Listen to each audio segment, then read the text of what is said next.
Imagine all of this packed into this. The new G16. Stunning views.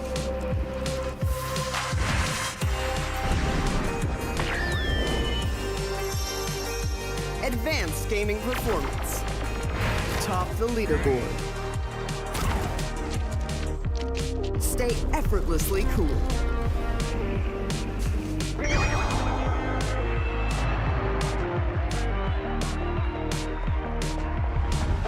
G16 gaming laptop.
Hey folks, welcome back to another amazing day at the Alienware, and it represents the Alienware gaming channel. Pretty excited about the day as we are going to witness both Valorant and Mortal Kombat.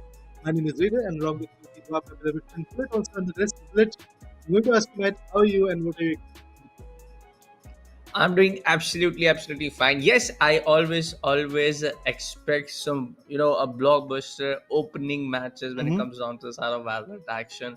But yes, it's Yeah. time for another Saturday. It's time for another Alienware Gaming Saturday. We are going in for the another city, another region to expand, another region to kind of uncover all of these new faces coming down to test their competitive nature in Valorant and Mortal Kombat.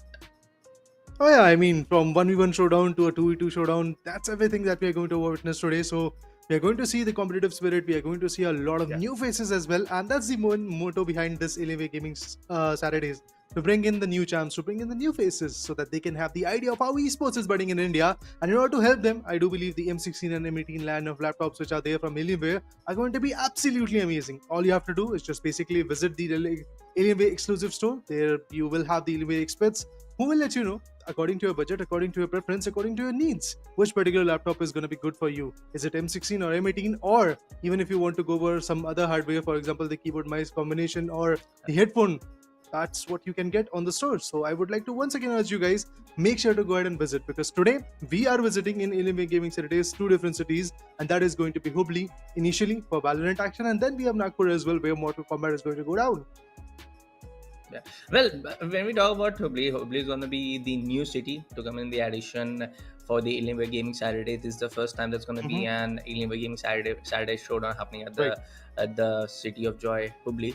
But Nagpur has been the city who has been part of different IPs coming in from the side of Alienware and Intel. Kudos to them for collaborating with the esports club for these kind of initiatives. But again, Nagpur is that one city where we have seen competitive gamers going struck by struck, going inch by inch on every other competition. When it comes down to Valorant, when it comes down to Mortal Kombat, when it comes down to any other game, we have seen gamers just going for all of it. But when we talk about going for all of it, when we talk about all of these, stuff, what's on the line? Well, there you go. What's on the line right on our screens? It's going to be the first place. Where comes at the first place, taking home 50,000 INR. The team, the duo, taking the worth of Amazon vouchers. Let me remind you, folks. And whichever team coming at the second place, the run-up for the finale, will be taking home 10,000 rupees of Amazon vouchers. So it's just not about the bragging rights. It's all about gaining these advantages that you can really have. And apart from that, even if I'm not wrong, the Mortal Kombat also withholds with 15,000 rupees worth of Amazon vouchers as well. But let's talk about the schedule. Let's talk about how the beginning is going to get started. And it's going to be Boom Boom versus AEWH. Have to see what happens over there. Then we have BGGs versus Octan, and then Golf Card versus XFRT1. Trash Gamers versus Krishna. It's going to be a pretty interesting day, as we do have a lot of interesting teams, a lot of interesting players coming in.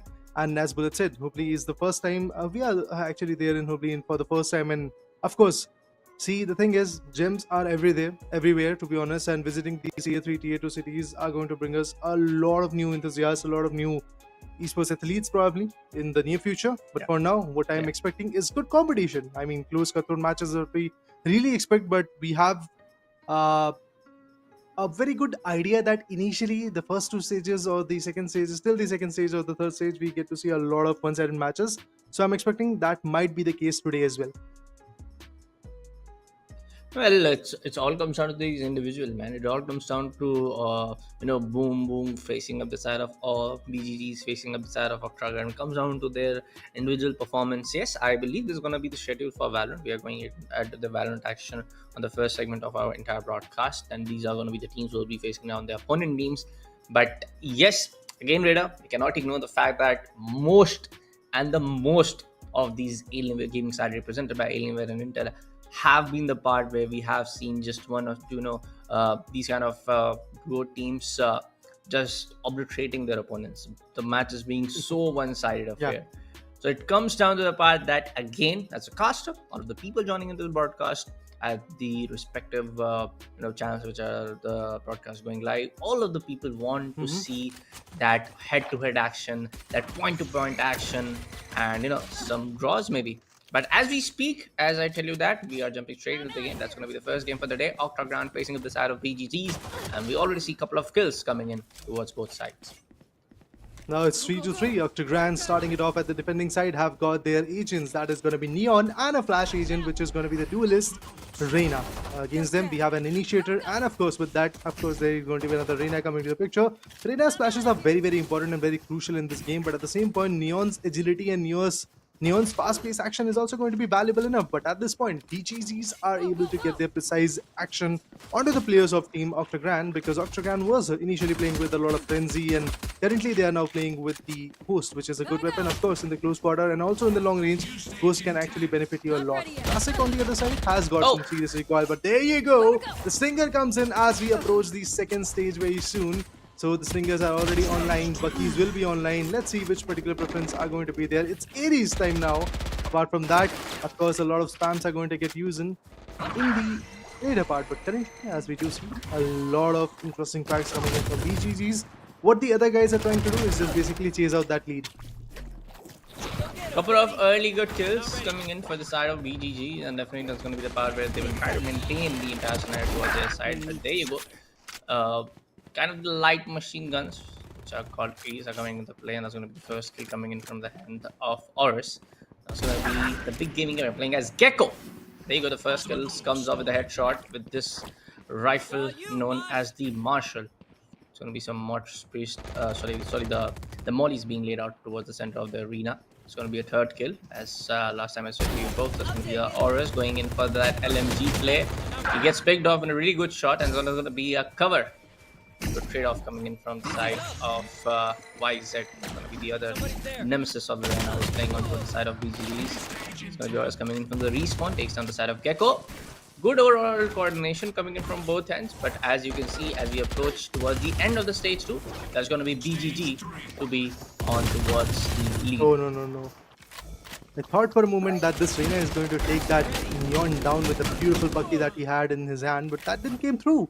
Retaliation comes out, and Bulldog, with the help of that weapon, they are definitely looking unfathomable at this point with Reina's Leer, and now with some good shots of Neon as well. It is going to be definitely difficult, but there goes the thrash. He's going to thrash him away, and there goes the detainment.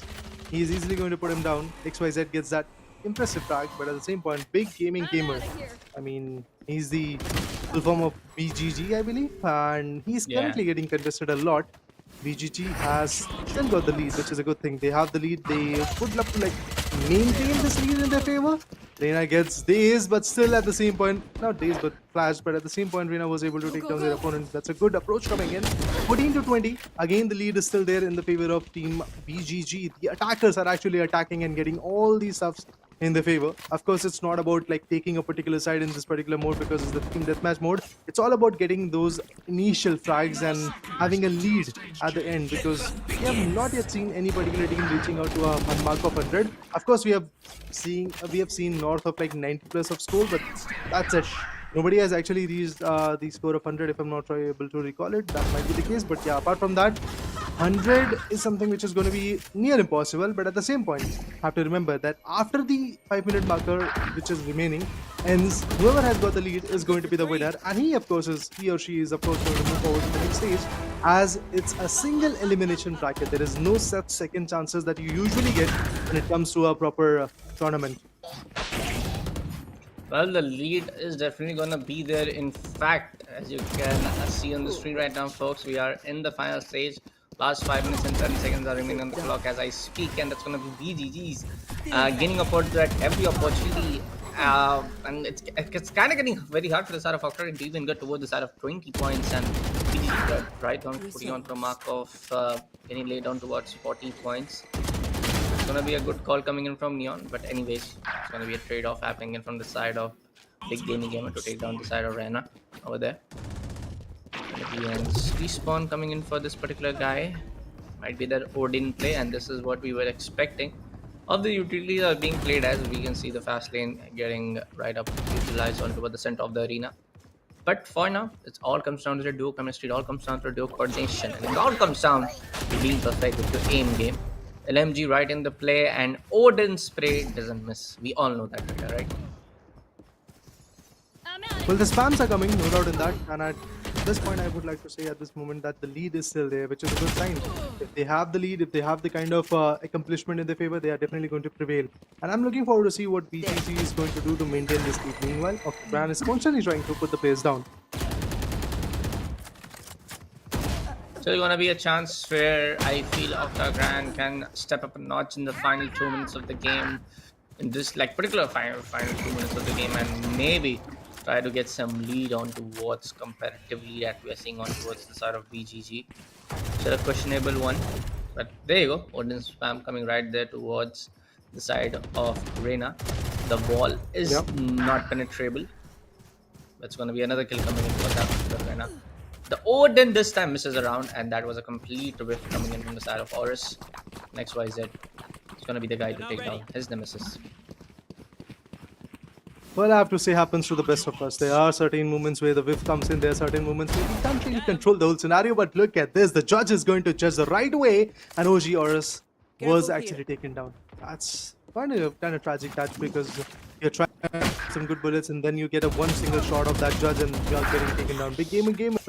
Big gaming gamer is actually getting all those frags with the judge, which is a good sign. But now XYZ has got the spam mode in. As the name suggests, Odin is a weapon who has got this like 100 bullets to spam on, and of course you have to be a little bit more precise with Odin, because if one good tap shot of Vandal goes right on your head, you're going to go down. So that is something we players have to work on. But in this mid-range type of scenario, you can't really use the judge, and that's exactly why he paid the price. And there you go, XYZ still putting it off. Have the dismissal in his favor. Now he's going to go for another dismissal. Good. He's trying to reach out to different places, but there's still a gap of 20 good points. Now the Thrash comes online. He might be able to detain the player. Is it possible? Well, I don't feel that the detain worked out. But Ojiora seems to be like a little bit AFK at this point. But oh, he comes back. He fights back. He retaliates. 30 to 51. A gap of 21 good frags. Oh no, no. Right in the spawn. XYZ had to pay the price.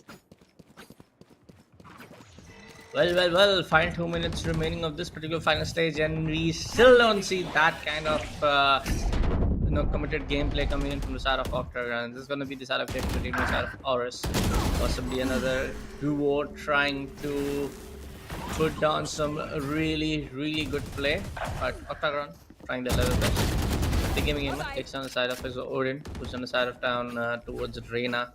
And the respawn, couple of duo getting wiped down from the side of BGs every now and then, and that's gonna be a big blow coming into the side of Octagon. As let me remind you folks, the entire bracket is a single elimination. It's not a double elimination. There is no loser brackets in this Alienware gaming Saturday. So all you have to remain alive in this tournament, all you have to take the first prize in, being the lion's share of the entire 25k prize pool of Amazon vouchers. You have to be really good about it. You have to be really careful about it, how you want to take these fights and win most of them.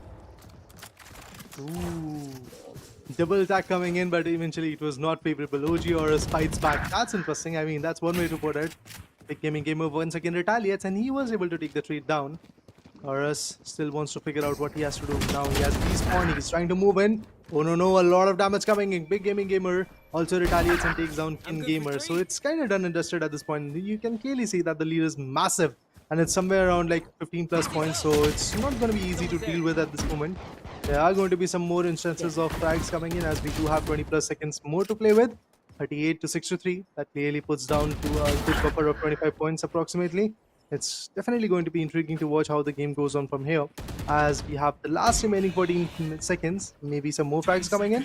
Anyone gets damaged a bit, but at this point all they're trying to do is just basically survive, but that's just not going to be the case.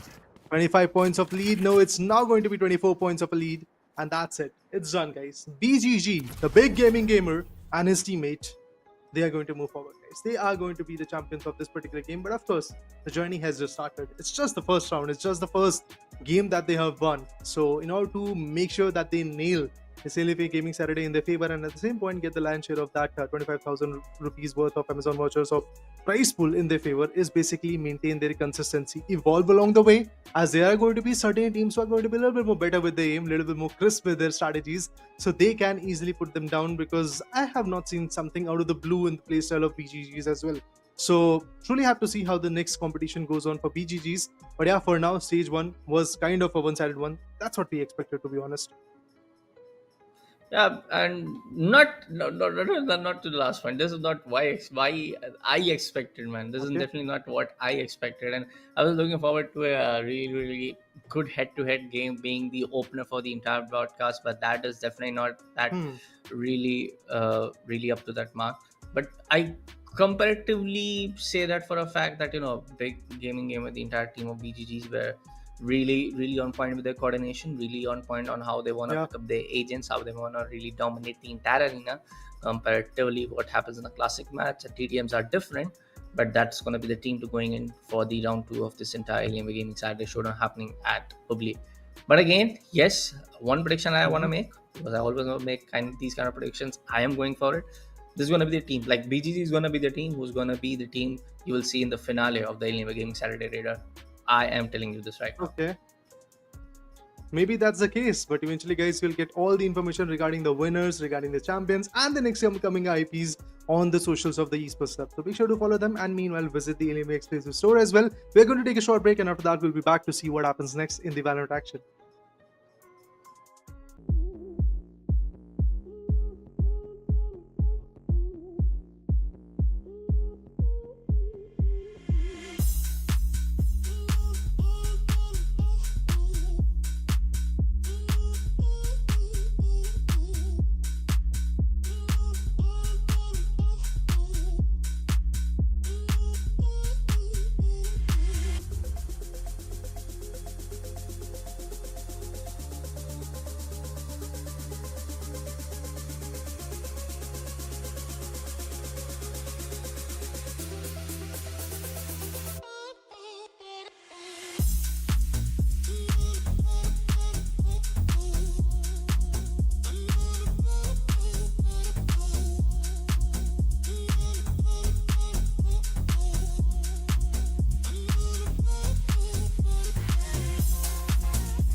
Welcome back to Alienware and Consistency with Team Saturday.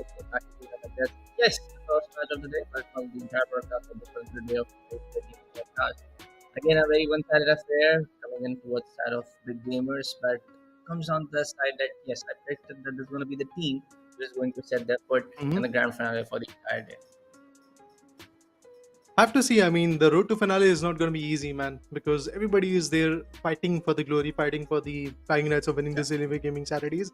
And at the same point, they have the notion that there is a prize pool stake also there. 25,000 rupees worth of Amazon voucher is going to be there, where the champions are going to get 15,000 rupees worth of Amazon vouchers, and the runner will be getting 10,000 rupees worth of Amazon vouchers as well. So it's going to be a very interesting competition. We initially start off with Valorant, but I do believe before the Valorant action ends, we are also going to jump into the Mortal Kombat action. So I would once again like to urge you guys, make sure to follow the social handles of the esports club so that you have the idea that who is the winner, that who is the guy who is going to, or should I say team who is going to prevail as the champions. And at the same point, when it comes to Mortal Kombat, it's going to be a 1v1, but we are going to see a lot of rounds in that as well. A lot of interesting fights will be there. But for now, what my attention is getting attracted to is basically Valorant. And we have seen that in the first game, a lot of ups and downs were there for both the individuals. But at the end, the particular team known as BGG were able to get their best part in their favor. And now we have Golfcard fighting against XFR T1. Let's see how the result gets developed, because this time the agent selection also looks like pretty similar for this lineup XFR T1. But in terms of retaliation, we have a Phoenix and a Jet. 4 duelists in the maps, 2 from each side. Everybody's trying to pull off some big moves, some big lurkers. But currently, it's going to be a very good trade fire coming in from both the lads of Team XFR T1. It does seem like that they have got the idea of what they are trying to do. Let's see what's going to be the play. Bytros takes on the side of Anish. It's going to be Amish for these folks. It's going to be XFR take down a couple of early kills to their side with a 6-1 lead. Golf cart having a little bit of trouble to push down their cart to get on the verge of a lead. Boy oh boy. The entire team of XFR, you know, the duo, right there sitting at the corner of the respawn area, and they're just pulling out the kills one after another. Fastest getting up triggered. It's gonna be the slide in hook, and it's gonna be Masala Dosa getting roasted. Well, it does feel like that we are going to see a lot of interesting picks coming in. Just 3 frags coming in from Goldfart. It's not good. I mean, we really want to see some big moves coming in, but of course, it's the initial stage. Some people are not that good with the classics, with the frenzy, and also with the coast. But maybe they are going to be even more better when it comes to the later part, when we get to see the specters or even the phantoms and vandals in the stage 4. That's what I'm really expecting for at this point. But look at this Spiff coming. This lad was trying to focus his fire on Reyna, but unfortunately, it was the neon which gets him done. Now another stun will be coming in. Phoenix is an agent which can be very good with his flashes, but can be very good with his fire. But at the same point, when it comes to Neon, fast-paced action along with some good crisp aim can be very beneficial. But look at this, could have switched to his pistol. Oh, actually, it's not going to be the case. Well, he gets taken down. He gets completely finished off at the point. 21-4. Reyna from the back end is still getting everything. Fight torches the name, and he is actually touching the fire and getting all those initial lovely strikes. 23-4. This definitely looks like one of those one-sided match. It's looking like there is no such chance where the other guys are going to fight back. But look at that Phoenix. He's already there on the opponent's spawn, and right now his teammate Jet is just getting ripped off. It's gonna be 26 by 5 now. Make that 5. It's gonna be first kill coming in for the side of the Stinger getting in play from hands of Phoenix. But again, in terms of the fact that you do see, oh, height knots just not stopping yet. Sorry to cut myself out, but 29-5, another one-sided affair. Raider might be the second team that I want to praise that is going into the grand finale, or maybe too early to say, right? Well, let's see what is going to happen again. 6-32. That's different level of domination coming in from the lads of XFR T1. They're just being unstoppable. Look at them, they're getting all those strikes. They're making some overcommitments, but at the same point, they know that they have a serious amount of lead in their favor. All they have to do is just basically maintain that pressure onto their opponent. Now look at Ashish. He's not Ashish, but he's Amish if I'm not wrong. He's not even coming with the pop flashes. I mean, you have an agent like Phoenix, you can easily go with the pop flashes, blind your opponent, and then take him down. If you're not good with 1v1, use your utils. That's why Valorant is one of those games where util intensive things are going to be advantageous. If you are there with the sheer domination, your aim is very, very crisp. You are going to be good at even CS as well. But right now, when it comes to abilities, you can use them in this game especially. Drag comes in and there you go. Gets one. Is he going to get another one? But no, that's Reina. By touching, letting the opponent down. Well, there could be another frag coming in, but this time PyTorch retaliates and takes on Masala Dosa. And Reina is also on Empress, so it's kind of unbeatable at this point. Maybe the first game, we might actually reach to a mark of 100. Taken out. Not sure whether it's gonna reach 100. If you ask me, this might get up till 80. But at the point where golf cart are just not able to swing by their pod is really skeptical of the chance that not trying to make a fun of any duo, but they seem very new. They seem kind of very new towards the competitive space of them facing a duo like PyTorch and the other guy. But yes, Masala Dosa will be trying up the level best. A whiff moment from both of them. Okay, you wanna reload, They're going in for a reload.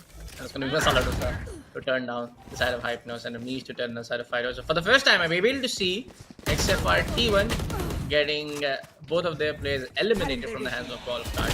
Good set for a comeback. Might just not. Maybe I said that too early. Going on to the side of Staircase. There's going to be a Odin play coming in from the side of PyTorch. And there you go. The spray getting missed upon. And Amish takes down the side of Reina with that man. Now here comes a vulnerability factor at this point. I can clearly see a lot of mistakes, kind of a blunder being made by the players of XFRT1.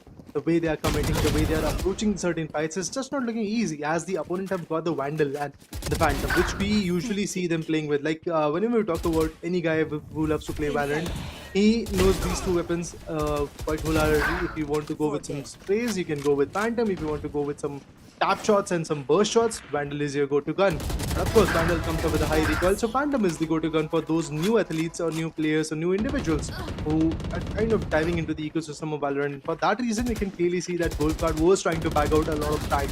Lately, of course, they're going to struggle a bit, as XFR even now wants to play with trade fire. Now they are not overstepping a lot. Now they are waiting for the right angles to come up with, and whenever the angles are coming, then they are stepping in, then they are trying to put the players down. But Amish still gets it done. He was able to take down Hypnos. Let's see if that is going to get repeated or not. But Masala Dosa, the Jet, whenever you take this agent, it comes with a lot of responsibilities that you are going to dash, you are going to craft, you are going to put your knives right through the heart of your opponent. That is just not coming in from this Jet. Well, that's going to be the play, man, right there. Definitely, I agree with you now. That's going to be the play where the XFR team is going to reach down to 100-point markup. Recovery of getting into the play, but PyTorch not going to miss any chance to just tone down the Masala. But this time, Masala will get onto what the taste buds of Py, and PyTorch will be going down.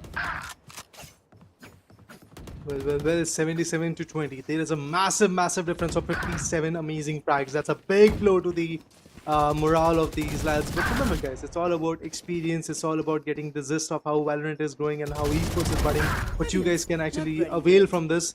So I don't feel that there is going to be a lot of disheartening coming in at this point. Of course, the loss is something which may be bitter to you, but at the same point, it's going to be one of those equations where you can benefit a lot as well. 81 to 20. 2 minutes more to go. I do believe 18 more frags can come, but it does feel like that the guys from Golf Card team, or should I say defending team, they're kind of on a slower note at this point. But look at this, Reina already onto the aces. Multiple aces are coming in from these individuals. Leah comes in, is going to blind out the opponent, and he was successful with it, but this time Jet is for sure going to take down. Oh, he still misses. Well, that's a blunder.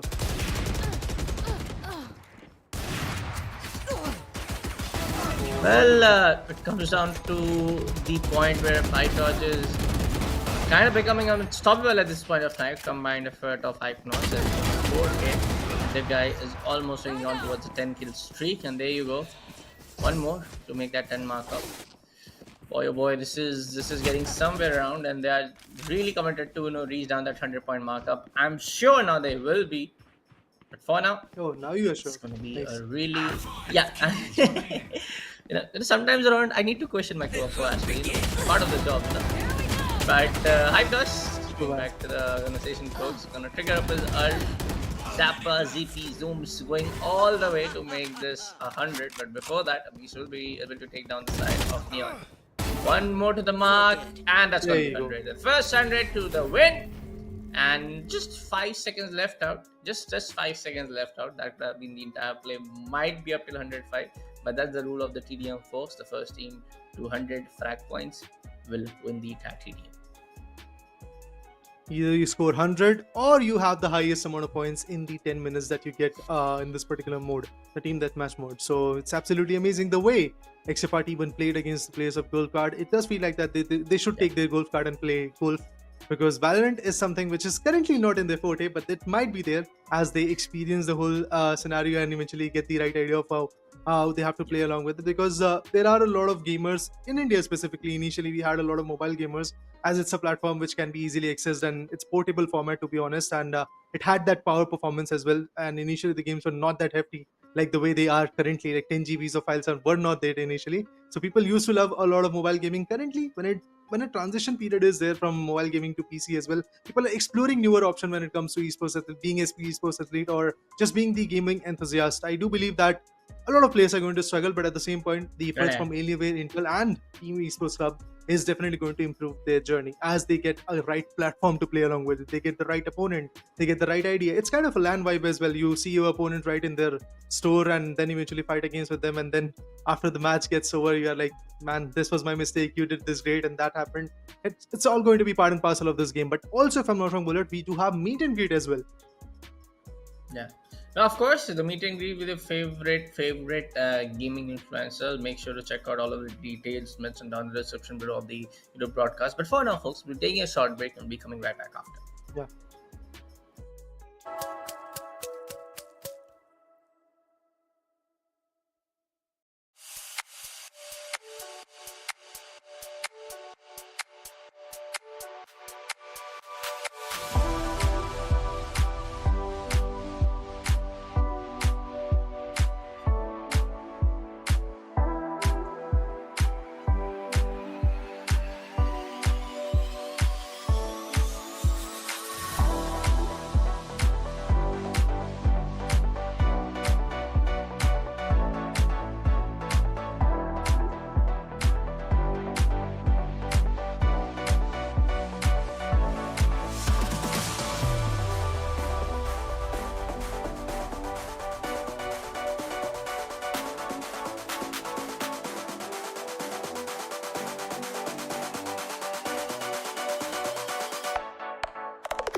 Alright, folks, after a quick short break, indeed, we are once again back at the Elevate and to present the Elevate Gaming Saturdays. We have already seen two interesting matches of Valorant, and the first one was kind of close as compared to the second one because in the second match, we got to see a completely one-sided domination coming in from the lads of XFR T1. And I currently feel that they might actually make their way to the finale as the way they were playing. Yes, there were certain overcommitments when the stage 4 just started. We got to see that for a brief moment, Team Golfka was trying to pick a pace and Amish was just getting those frags, the Phoenix was getting those frags, Masala Dosa was also trying to retaliate. But at the end, what happened?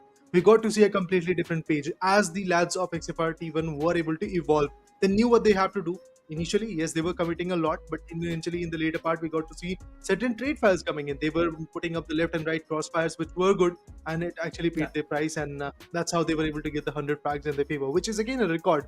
I would love to see if they're going to maintain this persistency. Although, of course, in the second stage and in this next stage, in the upcoming stages, I truly feel that it's not going to be easy for them to get those 100 frags, but it might be like somewhere around 70, 80 frags that can be reachable. That is pretty much reachable for them, the way they played in the first game. So I'm looking forward to see what happens in the next particular game as well. Is it going to be the game of stage 1? That's what we are going to confirm very soon. And at the same point, we have to see what happens in the next few stages as well.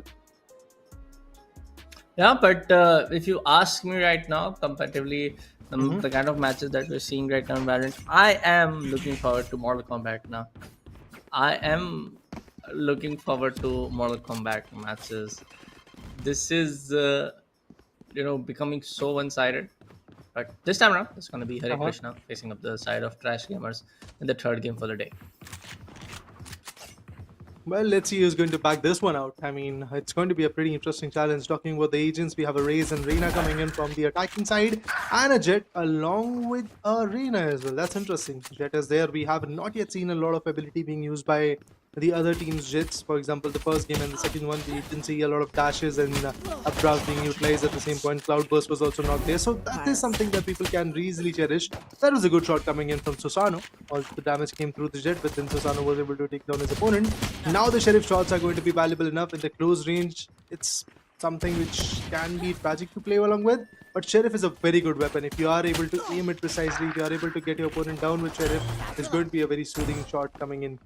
This time, the satchels gets utilized. In the spawn region, we get to see the Jet upholding it with the frenzy in her hand, but instantly gets compromised by Deadly. It's Let's see what's gonna be the play coming in from the side of Trash Gamers. Looking close for the first stage as the stage 2 begins. It's gonna be single play for now. The play with the single guns for now. Most of the players trying to get the ADS up and right. It's gonna be the side of Agni Susano going in from the right corner, taking down the side of Deadly Wiz. And that's gonna be Deadly Wiz taking down the side of Nikki or the Jet guy.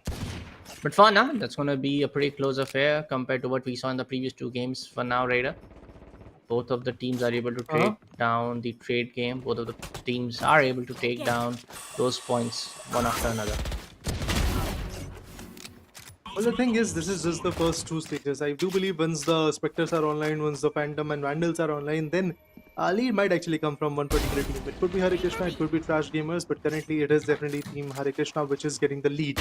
Although the Jet is pretty low in terms of HP, and there comes a good martial shot right on the head by Deadly Wits. And Nick Leo had to go down initially. And now in the later part, we would have to see once again how this particular matchup goes on, as we do have a lead of 1 single point. 7 more minutes to go along with, and few more seconds along with 7 minutes. So I'm looking forward to see if there is certain other change coming in. But oh no, wanted to go with the recovery orb, was able to get it, but instantly gets tagged as well. So a hefty amount of damage, but Elvis instantly gets taken down by Susano. Reina versus Reina, and the attacking Reina gets the upper hand with Guardian. Now, it's going to be a very big challenge with the Guardian in the close range. You can be taken down, and that's exactly what happened. Was not really expecting this kind of pull through, but the Jet might be able to do a 1v3. Oh, not a 1v3, a 1v2 to be precise. Yeah, they were able to get it done. And from the other corner, now it's Susano which is getting some hefty frags. Getting some hefty frags, but up till when? That's going to be the Guardian place right here in the stage 3. And the Bulldog, of course, coming in from the side of Nucleo. On both sides, we do see Reina and Jet. Reina, Jet in the race coming into the play. Reina is definitely in both of the teams. Trash Gamers trying their level best to make up that certain domination, make up the certain lead, getting right, and Agni Susano taking down 2 of them. Yeah. Right back, one after another. That's going to be 6 kills. Streak coming in from the side of Jet, 4k kill streak coming in from the side of Reina, but Reina goes down as I speak too soon, I guess. But for now, 23-16 as we approach down the final stage. So wanted to go big with the op, but eventually the value didn't came through. Let's see if this particular operator is going to bring something valuable, but Nick Leo gets one. It was Wiz, and now it's a 1v2 coming in from that operator by the Lewis. Impressive play, impressive output. At the same point, the lead is still there with Hare Krishna. Remember, 5 more minutes to play along with, and after that, whoever is going to have the lead is, of course, going to move forward to the next stage. So that's where we have to look into. That's where we have to see how the changes go on. And I'm currently patiently waiting to see if there are certain other changes coming in terms of play style, in terms of the way these lads are retaliating against each other. But it does feel like that is just not going to be an easy job. 29-19, a gap of 10 brilliant frags. Only Phantom in the hand, and he gets it done. Maybe trying to take down Wiz, but Wiz was just far more superior. Satchel and Pain Cells are going to be the go-to abilities for the race. And I'm happy to see one thing, that both the agents from both the particular sides are pretty keen on using their abilities, which is very important. If you are playing Valorant, you have to be very keen on with your abilities, and that's the only reason why you take agents, why you select different agents. It's not like one of those games where you don't have options. You have the option to play along as a controller, as a duelist, as an initiator, as a sentinel, but it does feel like that currently the duelist is going to be the approach, because in the team deathmatch mode, you have to go with a 1v1 battle, a 1v2 battle, and in terms of that, of course, these duelists and their abilities can be very beneficial, but the ult goes in vain. Nothing fruitful coming in from the particular ult of Nikki or the Jet. Reina will be swinging in. Let's see the value will be there or not. Well, it's of course not going to be that easy to put down Nikleo. The Reaver Vandal. There goes another shot, but this time he misses a lot. A whiff comes in, and Wiz was able to take down his opponent. That was an unfortunate one, if you ask me, not expected from a Reina main like him, Agni Susano. Yeah. He takes down Deadly Wiz in this revenge right here. Operator play coming in toward the side of Fountain, and Check with a really good smoke trying to block the vision as he notices the bridge, and it's going to be a simple Phantom spray, but he gets denied as Deadly Woods will be able to take that one tap headshot onto the side of Jet. Aggressive plays coming in at this point. We can definitely feel the urge of being successful in this particular game. Both the teams are trying to pick up the pace, but at the same point, the calculations are coming.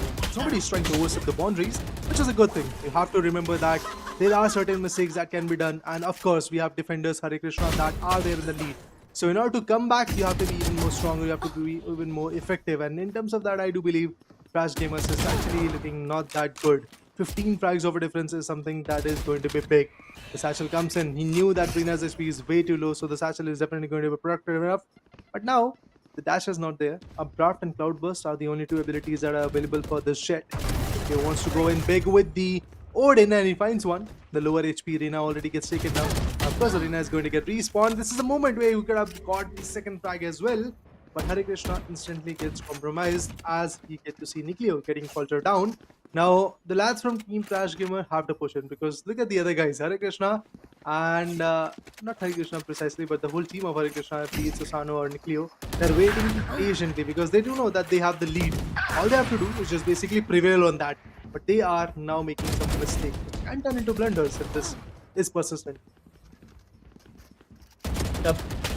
Agni Susano trying their level best, and it's gonna be a good markup, but as he takes down the other guy, he gets straight off with the race.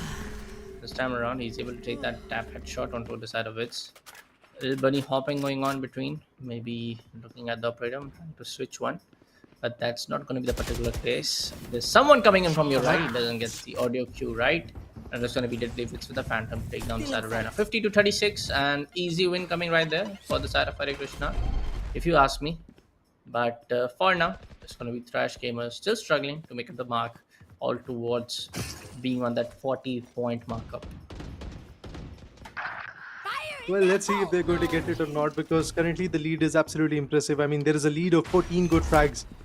Oh, the showstopper didn't even stop like even a single frag in this particular game because the showstopper went in vain. But Wiz is still going to get the frags. That's good. Nikleo was getting compromised with it. Now the satchel comes in. Another swing, but this time the Reyna will be able to get their opponent. Nikleo fights back and takes down Wiz. Another one even coming in from the other Wiz. That is going to be the Reyna. But it does feel like that the lead will still be there in the favor of Hare Krishna as they have a lead of 13 good frags. And if they are consistent with it, if they're going to buy some more time, if they are going to make sure that the other team is just going to swing around and get the idea of where the opponent is, they can easily have that advantage. Now it's just 40 more seconds to play along with, and they have to get 13 frags. I would like to say it's all said and done. Crash Gamers is actually going to go out, that's for sure.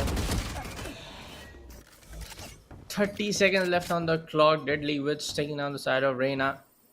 And this might be for the fact that if Trash Gamers are able to take that, 5-6 kills every 5-6 seconds, might be the markup, but I'm pretty sure that's not going to happen. Near to impossible. Last 50 seconds remaining on the clock. That's going to be one operative kill coming in for the side of Hare Krishna. Deadly Wills gets on to the side of Susao now.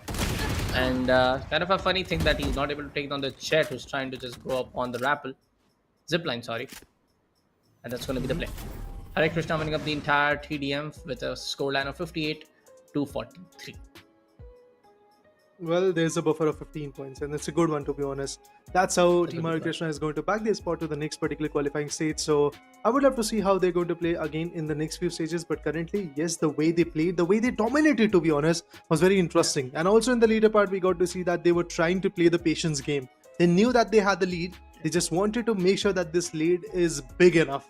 They wanted to make sure that there is going to be a certain type of mental pressure onto their opponent. As I said earlier as well, that it's kind of a story event where each and every of your opponent is going to be right there in the vicinity. So they're going to watch like they have beaten their opponent with this kind of lead. They might be good. That's the kind of mental pressure that you want to build from the get-go. And that's exactly what Hare Krishna is trying to do. But I would have to see what they're going to do in the next stage, as we have teams like XFR T1 and the first team also, which won in the first qualifying stage. So yeah, there are going to be certain other teams who are going to pick up the pace, who are going to put you down. In order to evolve against them, strategies have to be there. Would love to see how the strategies are going to get explored in the next upcoming games. Definitely, but it also comes down to the fact that this was one of the closest matches that we have seen and witnessed in the entire broadcast. It was one of the matches that we have seen closest when it comes down to the entire Gaming Saturday presented by Alienware and Intel. But let me remind you folks, don't forget to check out the Dell Alienware M18 and Dell Alienware M16. All of the necessary details are mentioned down in the description below. If you need an direct on location on towards your nearest Dell exclusive store, you can simply tap on the website and go and check out with your pin code. If you want to know what's right for you, go check out the specification or details at the Dell Alienware website. But for now, folks, we'll be taking a short little break and I'll be coming right back after.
Hey everyone, welcome back to Alienware Intro Presents Alienware Gaming Saturday. That's going to be a co-caster Raider with me and Bullet on the desk. And of course, we have seen 3 matches combinedly. Of course, the first 2 ones were kind of like a very, very one-sided affair. But the previous one that we witnessed just before going back to a break, that was definitely one of the closest that we have seen in the entire Alienware Gaming Saturday, whether we have been to Hubballi, Delhi, or any of the cities in India. But yes, we might be going on for the round number 2 or maybe the stage 2 for the entire Alienware Gaming Saturday. Let me remind you folks, don't to check out detailed Alienware M18 and Dell Alienware M16 lineup of laptops. It's the one to go for if you are a gamer, if you are a heavy multitasker, or even if you are the guy who wants to just get off into the competitive gaming spirit. I would like to just say that just go to the Alienware exclusive store, ask the experts, and just give them your budget and your work process, like whatever you want to do with your laptop, and they will give you the best one, be it M16 or M18. And even if you want to go with the accessories, yes, you can get that as well. But I would like to once again drag your attention to the M18 and M16, as they do have the smaller form factor, but at the same point, the performance is going to be on par with these lads. So make sure to check it all out. And if you are there in your home and if you want to just get the gist of what Alienware M16 and M18 is, all you have to do is just basically tap on the description and check out the link that is given right over there. Tap on it and you will get the details. But currently we have to check out what Pro Knight and Karma is going to do. Karma is going to start out with the attacking side, and we have Pro Knight trying to play along with the defending side. And the first strike, who is going to take the first blood? Let's see who gets it done. A lot of HP damages were there. It's kind of a Mexican standoff at this point between both the agents. And yeah, talking about agents, we have an ISO and a Reyna coming in from one particular team, and then a Neon, and along with that we have another particular team which is going to be with Reyna. So 2-1 is the scoreline. Pro Knight is the one which is leading. Well, it's going to be another duelist supremacy in the TDM for this match number 4, if I'm not wrong, Raider.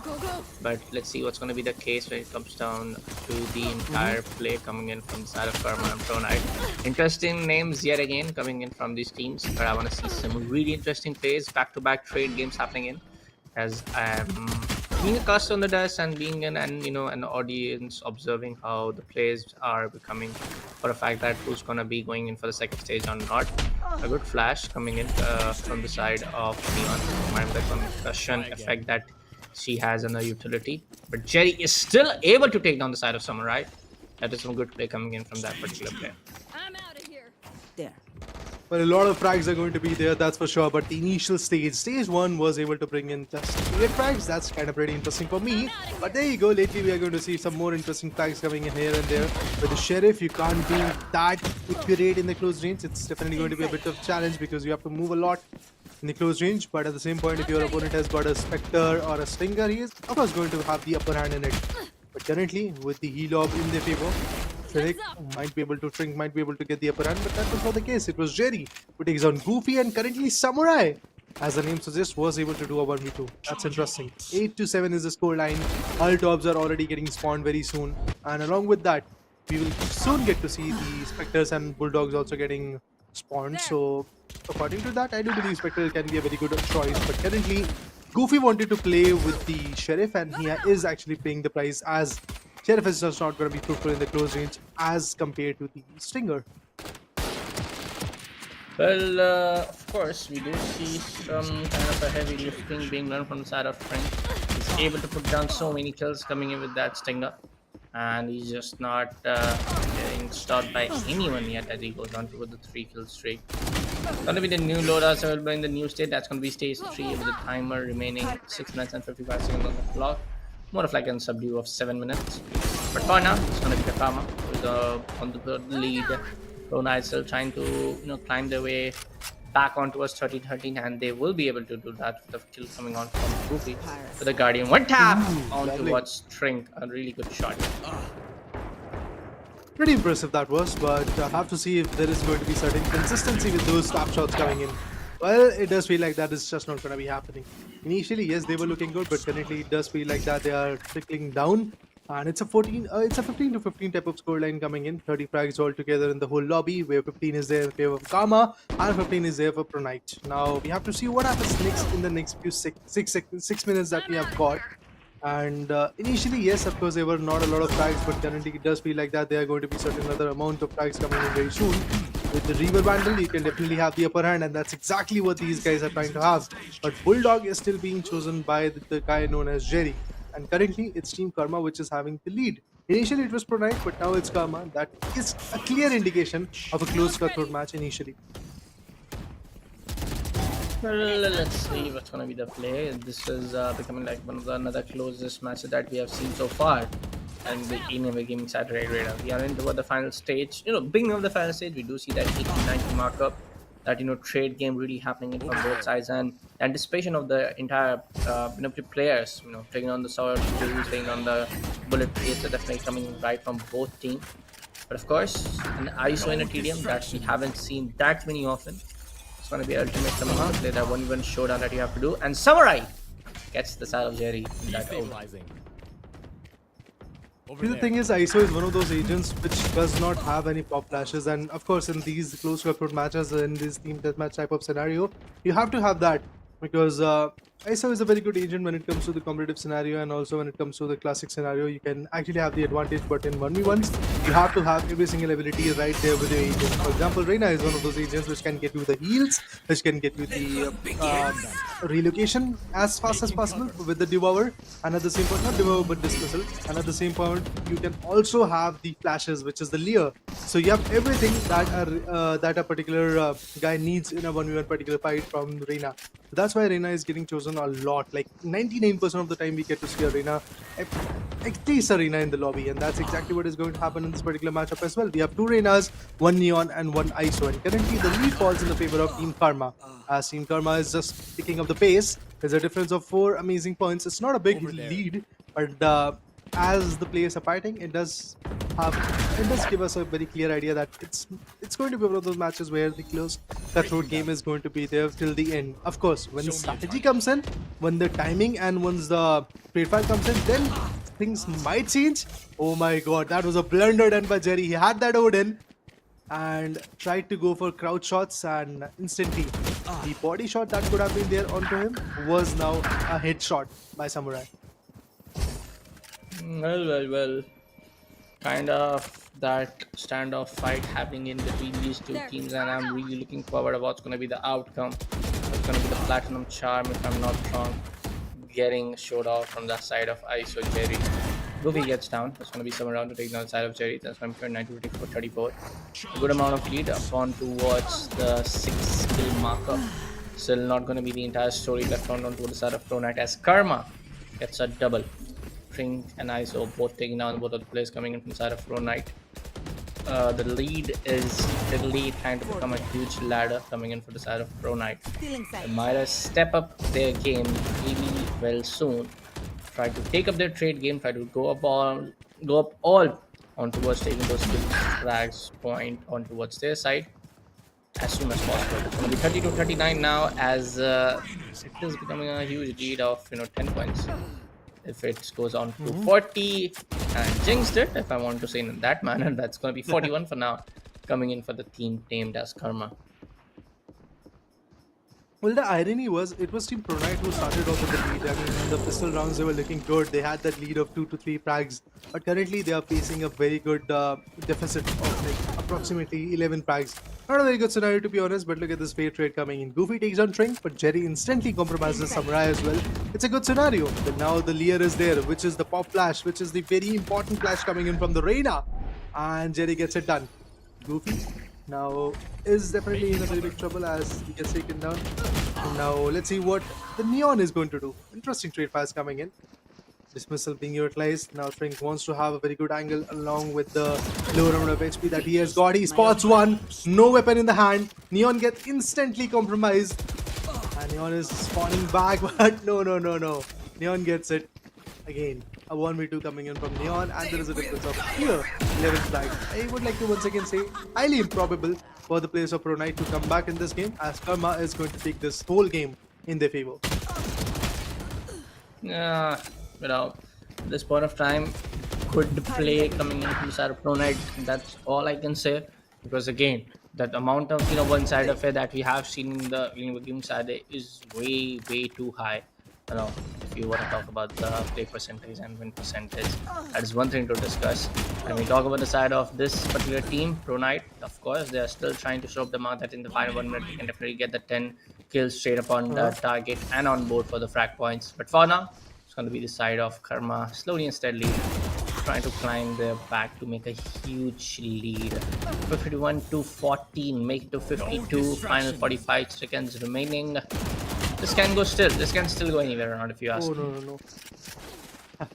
I think the comeback won't be there, to be honest. Yeah, there might be some frags coming in, but what I honestly feel that this is going to be one of those games where definitely Karma is going to back it out. I was like very keen on this particular decision from like when we were there with just 2 to 3 minutes left. Yeah. Because the kind of patience, the kind of trigger discipline that the players of Team Karma are trying to show is good. I mean, despite of the fact that they have an ISO. ISO is a very good agent, but as I said initially as well, that it does not have the pop flash, no recoveries for him, no fast-paced action also coming in. All these things are definitely going to be tragic for a duelist to play along with, for an individual player to play along with when it comes to in that match. You have respawns, but then again, every respawn is going to cost you one particular point. And with that, we have a lead of, again, similar storyline as to the previous game. Like in the previous game, we have 58 to 43, and this time it's 43 to 58. So again, a difference of 15 points, exactly like what happened in the previous game. But this time, I have to say, Karma were a little bit more calculative, especially from the get-go of stage 3.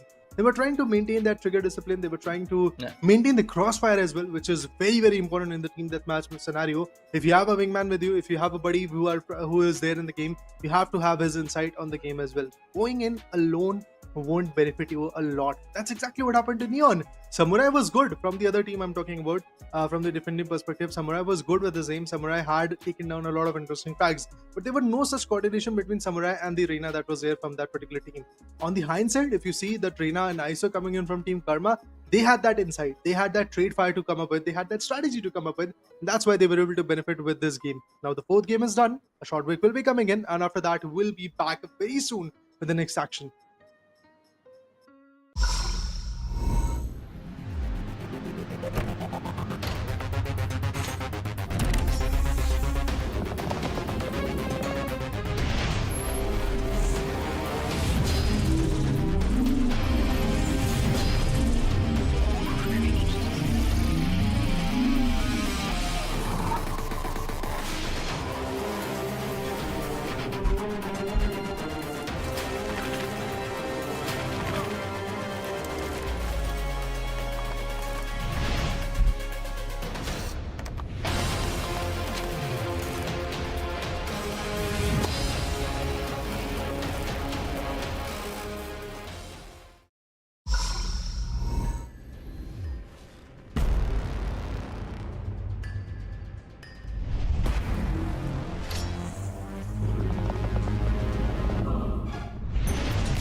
Imagine all of this packed into this.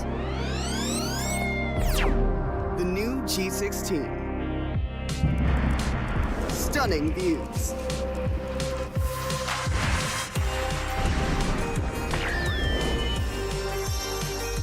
Advanced gaming performance. Top the leaderboard.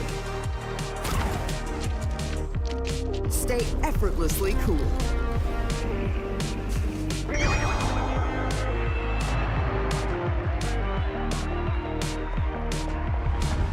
G16 gaming laptop.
Imagine all of this packed into this.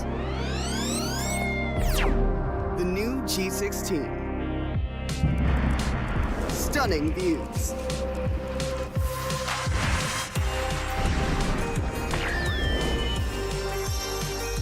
Advanced gaming performance. Top the leaderboard. Stay effortlessly cool.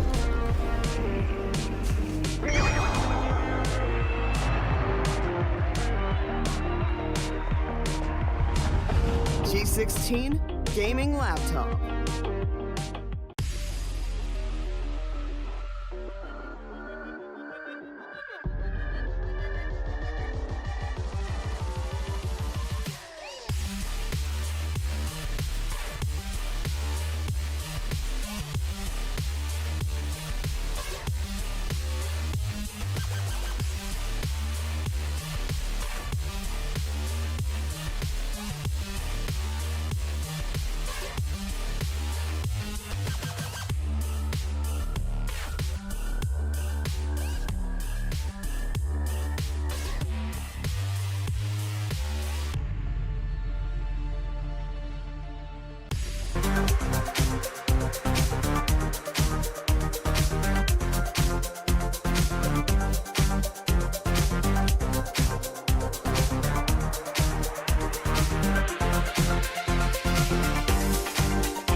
Hey everyone, welcome back to Alienware Inter presents Alienware Gaming Saturday. This is the bullet on this with my co-caster Raider joining alongside with me for the cast.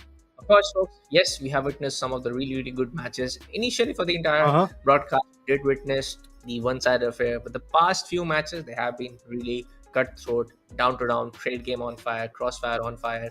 It comes down to a duo chemistry that have been on fire. But yes, it still comes down to the fact that we are able to see the lead of the points, the markup of the points between around 10 to 15 frag points, where the difference is about to make. The other team is not able to get that difference on level in the final stage. Initial stages definitely look close, but eventually when you talk about stage 3 and stage 4, there I believe the competition gets to start, gets to brew, and at that point eventually when the game gets ended, like there is a difference of 10 to 15 frags. That's good. That has been the storyline for the past 2 games, but eventually the biggest difference that was there was in the second game. If I'm not wrong, it was 21 to 100. That was the kind of scoreline. XFR T1 was the particular team which was able to get it done in their favor. I'm looking forward to see whenever the next match comes up how they're going to perform in that, as in the next particular stages, the competition is definitely going to be a little bit more hefty, a little bit more challenging. It's not going to be one of those same competition as you played in the stage 1.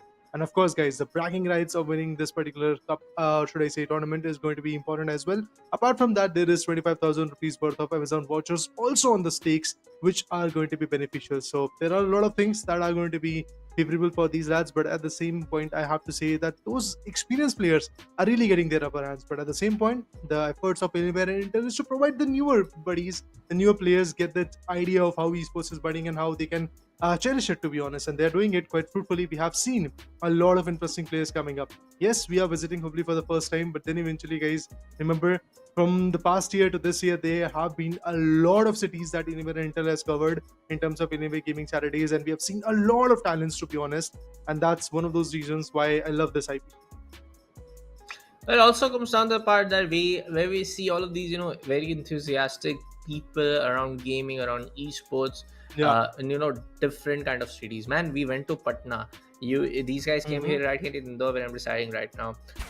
There are so many cities where I feel like with the urbanization, with the breaching, with the internet breach coming on to the places, them getting exposed to esports, the gaming, the competitive spirit. There's something really intriguing about the Indian gaming industry in general. But for now, we'll keep that conversation aside for because we are jumping straight into the game. That's from the elites facing up the side of Winki, and Winki, my folks, are able to take on the first 3 kills of their entire setup right on towards the first 1 minute. And that's going to be one kill on towards the side of elites. But right now, it's too early to say who's going to be the winner, who's going to be not. But good kills coming in with the ghost from both sides. It's going to be King to take on the side of Joshua, and King with a 3rd kill onto the side of Win. I'm out of here. Still, the lead is in the favor of Winki. He is definitely going to make sure that the lead stays with him. But it does feel like that we are going to see a lot of quick fights coming in. Winki and the other guy, that was the Reina, which was trying to fight back, was pretty interesting. And once again, we get to see a lot of Reina picks coming in. But the competition of the agents are pretty similar. We have a Reina and Neon coming in from both the sides. It's going to be interesting to see who is going to have that upper hand. Well, currently, of course, the Altops and the other things are going to be very important for these lads. But it's all about how they're going to take the control in the next few stages. Stage 1 is one of those stages where even if you have the lead, next stages can easily cherish, or should I say snatch that lead away from your corner.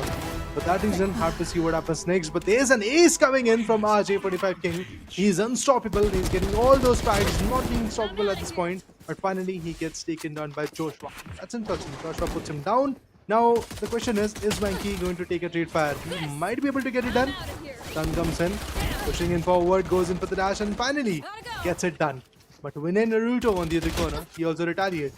Respective shots were not that precise, and that's how Reina is going to just completely fall back from that corner and also come up with a V flank. But still, Winki gets it done. Gotta go. Let's see what's going to be the play coming in from all of these individuals from corner. It's going to be kind of like an one-on-one head-to-head game happening between these two duos. Definitely the part where we can say for a fact that this can go anywhere around.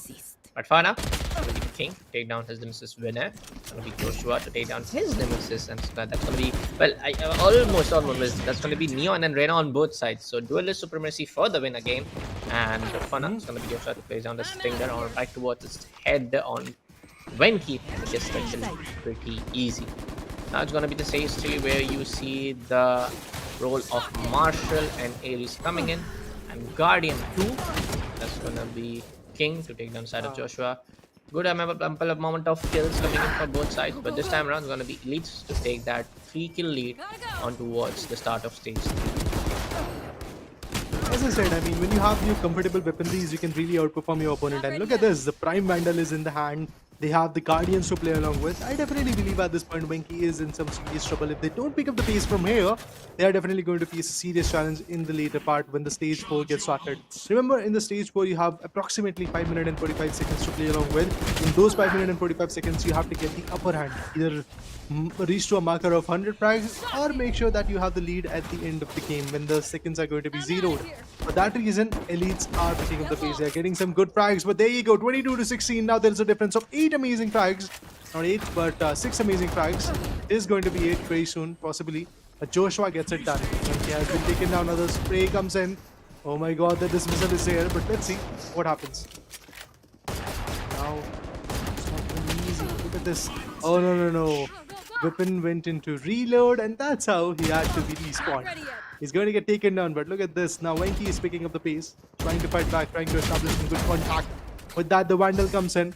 Joshua retaliates and takes down RJ45 King. But instant trade, will be coming in from Winki. Interesting picks, interesting choices, interesting formation coming in from these lads. And Winki is making sure that he gets the upper hand. Although the other team, Winki, that is there, is now currently trying to fight back with that overdrive. The whole ult was already in vain. Beautiful shot with the Odin sums up the deal. I'm out of here. On the other corner, on the hindsight, when you talk about the Phantom pick, it's going to be beneficial. It's all about how much consistent you are with those picks. Oh no, the Odin is still paying it off. They are being unstoppable, 32 to 21. There is a difference now of 11 frags. And from here, the lead will be immense. That's where I believe Team Winki has to be stopped by Elites. And Elites are now trying to also establish some good contact with their Odin and Vandal combination, which is definitely working out for the starting period. Let's see how far they're going to go. The Odin comes in and wins in Naruto along with Joshua. Gets 2k. And with that, it's 25 to 33. Okay, finally they were trying to fight back, but instant ultimate comes in from this Neon. And now Neon is obviously going to make sure that the full stop comes in. Overdrive being utilized, but there you go, the trade fire coming in. That's the beauty of Team Winki, the way they are fighting. Well, of course, at this point, Winki has got the upper lead. They have got both the ults online, be it the overdrive and also along with that Empress on Reyna. It's still kind of skeptical to say who's gonna be the victorious one, because I feel like Elites slowly and steadily trying to make their way on towards getting that 30 kill point markup, if you asked me, Raider. Onto the last 10 kills what I saw coming in from the side of Elites, they are trying to capitalize on all of the mistakes coming in from the side of Winki. But if you take on a look for the the dominating guy, it's definitely gonna be RJ45 King. The way how he's using his duelist agent abilities, the way how he's so good with his aim, you can just take a look at it. He's able to control that phantom spray, which is not often that easy to control when it comes down to long range compared to what you do with a Vandal one taps. He's just able to get all of those headshots right on towards all the way across the entire arena. So yes, the heavy lifting is being done from the side of Reyna. I'm pretty sure his teammates needs to step up a little bit as well. But for now, I do have a feeling that Elites might be able to get on close on towards 43, 44, where Winki is at right now. I still believe at this point that Winki might be able to pull it off, as they are looking a little bit more coordinated with their attacks. That's exactly what happened in the previous game as well before the break came in. So the coordination part is definitely going to matter a lot. And there you go. Once again, the coordination works out. The callouts were there properly. And I'll swing left, you'll swing right, and then we are going to collect all those hits. That's exactly what these lads are trying to do. And the Empress gets denied. The Empress, the ultimate of Reina, gets denied. Let's see if Overdrive is also going to have the same fate. But no, that's not the case. Joshua gets it done on RJ45 King, as it was a classic against this beautiful ult of the Neon. But this time Neon gets compromised. Not a lot of value will be coming in, but finally when Naruto was able to bag one out, it was RJ45 King. Not enough, not sufficient. The lead is still there, and it's in big numbers. As we can see, there is a lead of 13 good frags. Now, Nice I try. would like to once again say that lead is just going to be there in the favor of NK, as I do see that elites are unable to come up with a trade fire. They are not there with the well-coordinated attacking formation. They are pushing in. That's a good thing, but it's just not enough. You don't have to just push, but you have to create an opening with your spams, with your one taps, or whatever you want to play with. For example, when K is pushing in with Odin and is every now and then generating those values. Of course, this time the whiff comes in, and that's how, for a small moment, mistake was done. Now they're still up for 18 good points. I'm looking forward to see if there are going to be certain other changes, but it does feel like that it's a win-win situation for Winki from here. Well, it's I don't know what to say at this point of time, but I have to take my anticipation words a little bit back, because the way on how elites were playing on stage 2 and stage 3, they were looking pretty much confident. But for now, there is, if you ask me, there is a very slight, very small 0.5, make it to 0.4% chance of elites making this kind of comeback. The lead is kind of huge, if you ask me. In the last 59 seconds of the final stage, already Winki, especially this guy RJ45 King, he's just not stopping anytime soon. The way how he's able to control that Phantom, and how he's preparing, how he's deciding to go for Phantom pick rather than going into pick Vandal, or now you have also Operator, if I'm not wrong, in the final stage. He's just using Phantom at his best. So we know for a fact that in the last 30 seconds, as I speak, as you can see on the heads-up display, King is just going to dominate his crown, and the victory is gonna be on toward the side of Winki. Oh, last few kills coming in from the side of Naruto, sliding on towards his headbangs. But for now, Winki will shut down winner, and another kill going into the scoreboard of Winki. One of the closest match that we have seen yet so far. The difference is of just 13 points, but eventually it's quite evident at this point that the winners are going to be Team Winki. Okay, the difference now increases to 14 points. That's interesting. 14 points of a difference coming in. 66 to 52. It's Winki who is going to bag this competition out in their favor. And of course, they're going to move on to the next particular stage. So congratulations for them for winning this particular matchup, because as well said, for the stage number 2 and stage number 3, it was looking very close. But that's the beauty of team deathmatch. Initially, you don't have the right weapon. You don't have those weapons which you are comfortable with. We don't see that people usually go with a lot of classic approaches or ghost approaches or frenzy or stinger. People usually go with Spectre and then Phantom and Vandal. Yeah, Operator is something which can be used a lot, but then again in team deathmatch, Operator won't be that effective, as you have to get finishes very early. Like, you have to get a lot of finishes in a smaller amount of time, because the time is ticking. It's not like one of those classic matches or competitive matches where you have certain period of like 1 minute and 45 seconds of time where you have to just either defy your opponent or make an entry with the Operator, and you have just 5 opponents to play with. Multiple respawns are going to come, so all of those factors are going to be chimed in, and currently the 5th match is also done. We have this particular team Winki moving onward to the next particular stage. I'm looking forward to see what happens up next, but for that a short break will be coming in.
Hey everyone, welcome back to Alienware Rental presents Alienware Gaming Saturdays. Yes, we are finally able to see one of those really top-end matches, top-to-top cutthroat points, racking up on both sides of the scorecard. But yes, in the end, it's going to be just one team to go in for the next stage. There's only going to be one team to take the land share of the Amazon vouchers worth of 50,000 rupees. But yes, looking forward to what's going to be the upcoming matchup, what's going to be the upcoming action. But I do believe, yes, we are very close down into the second segment of the entire Alienware Gaming broadcast for today, and that's going to be Mortal Kombat.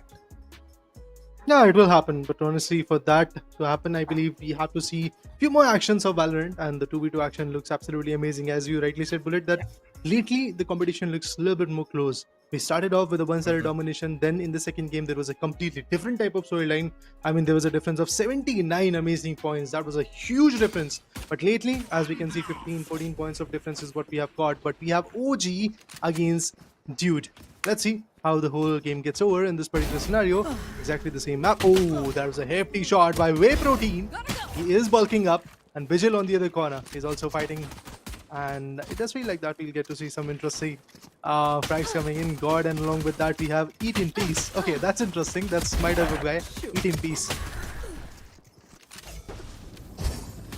Well, it's gonna be the side of Reina coming in from the side of OG to take down the other one onto the side of Dude. Gonna be first 4 kills, a good amount of early kills coming in from the side of Neon. Takes down the side of Jet. It's gonna be a second one to take down the side of Reina. That's gonna be a 4 kill right there. Towards a good way to start off the entire matchup in this team deathmatch. That's gonna be Jet to take down the side of Neon. He's coming in all the way from the side of our spawn. Oh, good wall bang. To shut down the side of Reina once again, as he was just right there coming in, getting ready from the spawn area. But for now, it does seem like the side of OG are definitely able to kind of shut down the side of Team Dude from every other corner of this entire arena. Well, everybody is fighting for the glory. Everybody is fighting for the first spot. It does feel like that we are going to see a lot of interesting things coming in. Whey Protein on the other corner takes down the Jet. Vigil trying to retaliate, but Vigil gets it done with the Stinger mid-saver. Oh, the stun will be coming in, but still Eating Peace was able to shut down Vigil. That's interesting. You have Sheriff, you have the aim. Yes, you're going to put down your opponent, and that's exactly what happened when it comes to Eating Peace. But it feels like that the Jet with the updraft won't be that comfortable with it. Yes, of course, the first track comes through, it was Vigil, but instant trade also comes in from Whey Protein. My prediction for this game would be that OG is going to bag out this match purely because of the callouts, purely because of the coordination that these two individuals are able to come up with, like the way they are trying to swing with each other, the way their callouts are looking a little bit more perfect. And look at them, 19-5, that's the biggest difference that we have seen, except in the second game. After that, like there was very close battle coming up in the other games, but currently in this particular matchup, it does feel like that a lot of wall bangable shots are going to go in, as the precision is absolutely amazing in Whey Protein's perspective. And Vigil on the other corner is actually coming up with the fast-paced action, but all of those bullets with the Stinger gets answered with just one bullet from that Sheriff. Well, it's going to be the side of Reina to bulk up the entire kills coming in off from the side of Dude. Now it's looking like a one-sided affair coming in for the side of OG. Definitely acting up like the OG in this arena.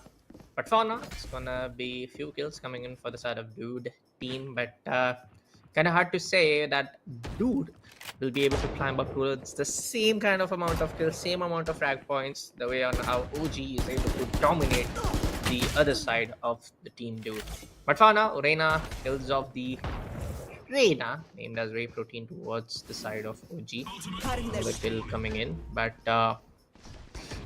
kind of shaky if you ask me whether it's gonna be Dude team named as Dude to take down OG and get on towards 15-20 kills. That's gonna be a double kill coming in straight up in a collateral spray from the side of Neon.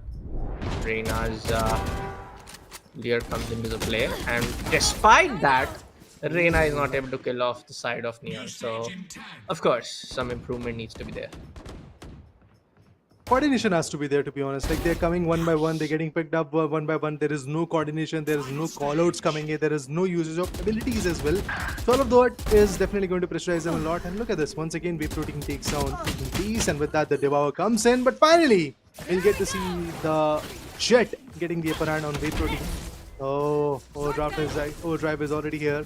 Gets the first one. Is he going to get another one? That's what we have to really see. Operator in the hand. It's going to be a challenging fight for him. A lot of damage. Stun will be coming in. Has got the knife in the hand. He wanted to go ahead and knife him out, but it's just not going to be fruitful for him.